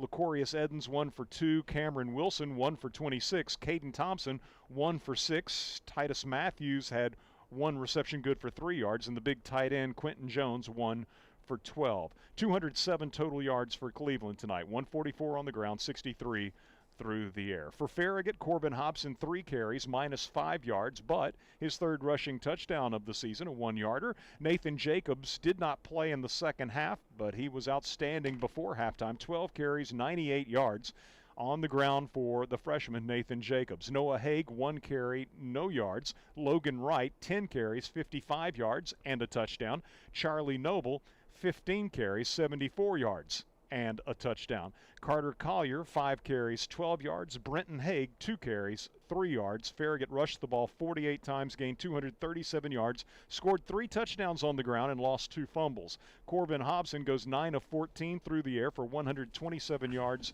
and a touchdown. The touchdown was to Max Garfield. That has been a common occurrence of late. Max with 5 receptions tonight for 93 yards, including his 7th touchdown of the season. John Haskins, 1 catch for 13 yards. Anderson Glover, 2 for 16. Cooper Sandage, 1 for 5. First catch, I do believe, for Cooper Sandage in his career. And so congratulations to him on that. As Farragut, let's see, with 127 through the air, 237 on the ground. That's 364 yards of total offense tonight, again compared to 207 against or for the Cleveland Blue Raiders. So we were, well, let's get scores of interest from around East Tennessee. Here's Brett Clendenin for that. All right, so let's take a look here. Bradley Central gets the win over Bearden, 44-6. Hate to see that. Maryville beats Oak Ridge 34-0 tonight. What an impressive win at Maryville, pitching the shutout against Oak Ridge. Westridge, Jefferson County, that one's going to be tomorrow night now. Greenville takes the win over Elizabethton 48-7. Northview Academy takes down Cherokee in a tight one 10-7. Seymour defeats Granger in a good one tonight 24-20.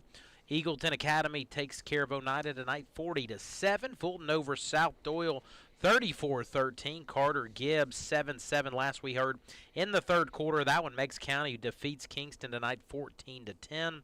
Midway all over Wartburg 37-7. Harriman takes care of Oakdale 16-0. Polk County over Tellico Plains 34-18. Rockwood defeats Greenback tonight 27-6. Sweetwater in a good one defeats Scott County 38-25. Heritage over Union County 27-0 tonight. Powell takes care of West 15-3. Eastridge all over Sequoia tonight 34-6. Lenore City takes care of Soddy Daisy tonight 32-22. Red Bank all over the Redskins of Loudon 42-7. Riverdale ekes out over Oakland 14-13.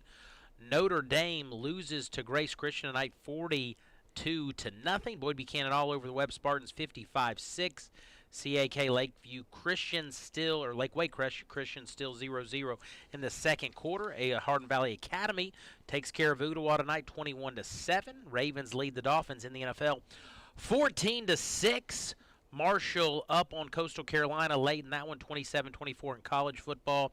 And UTSA leads Tulane 31-12 late in the 3rd quarter there. And Eric, as it's getting very dark here, back to you. So didn't think Hardin Valley was going to play tonight, but I guess they changed that up. So Hardin Valley wins its final game of the year. They were hoping, of course, for Cleveland to win so that they could sneak in as the number 4 seed. But Farragut got the win tonight, improved to 3-3 in region play. They lock up the number 4 seed. Tyler asking those young men who they'd like to play. Some of them said Jeff County. I don't know that anybody said Science Hill, but everybody likes the atmosphere at Dobbins-Bennett. They feel like, they went to Dobbins-Bennett, didn't play well last year in the playoffs. And so that was the most common response. But, yeah, it's a special place for a high school football game. I can understand why you'd want to go play up there come postseason time, especially, again, since things didn't go well for the Admirals last week. I don't think there's any disrespect meant to DB in that regard. It's just you got to play whoever the number 1 seed is, and it's quite the tight situation there in Region 1, as 3 different teams could possibly be, after tomorrow night's action, that top seed could end up with a 3-headed monster tied atop for the top spot, I should say, in Region 1. So Maryville will be the number 1 seed, Oak Ridge will be the number 2 seed, Bradley Central the number 3 seed, and Farragut the number 4 seed. 1 and 2 seeds get to host, 3 and 4 seeds go on the road, and so the Admirals will be a part of it all next Friday night as they defeat Cleveland tonight in a must-win situation to extend their season 31-7. So, guys, I think Blair House Antiques Player of the Game's our last order of business this evening. And what do we think? We've got a lot of options. Yeah, a lot of options for sure. And not sure any of them are really bad. We recognize the offensive line at the Bearden game. Feels like this is another one of those games where you could go that direction.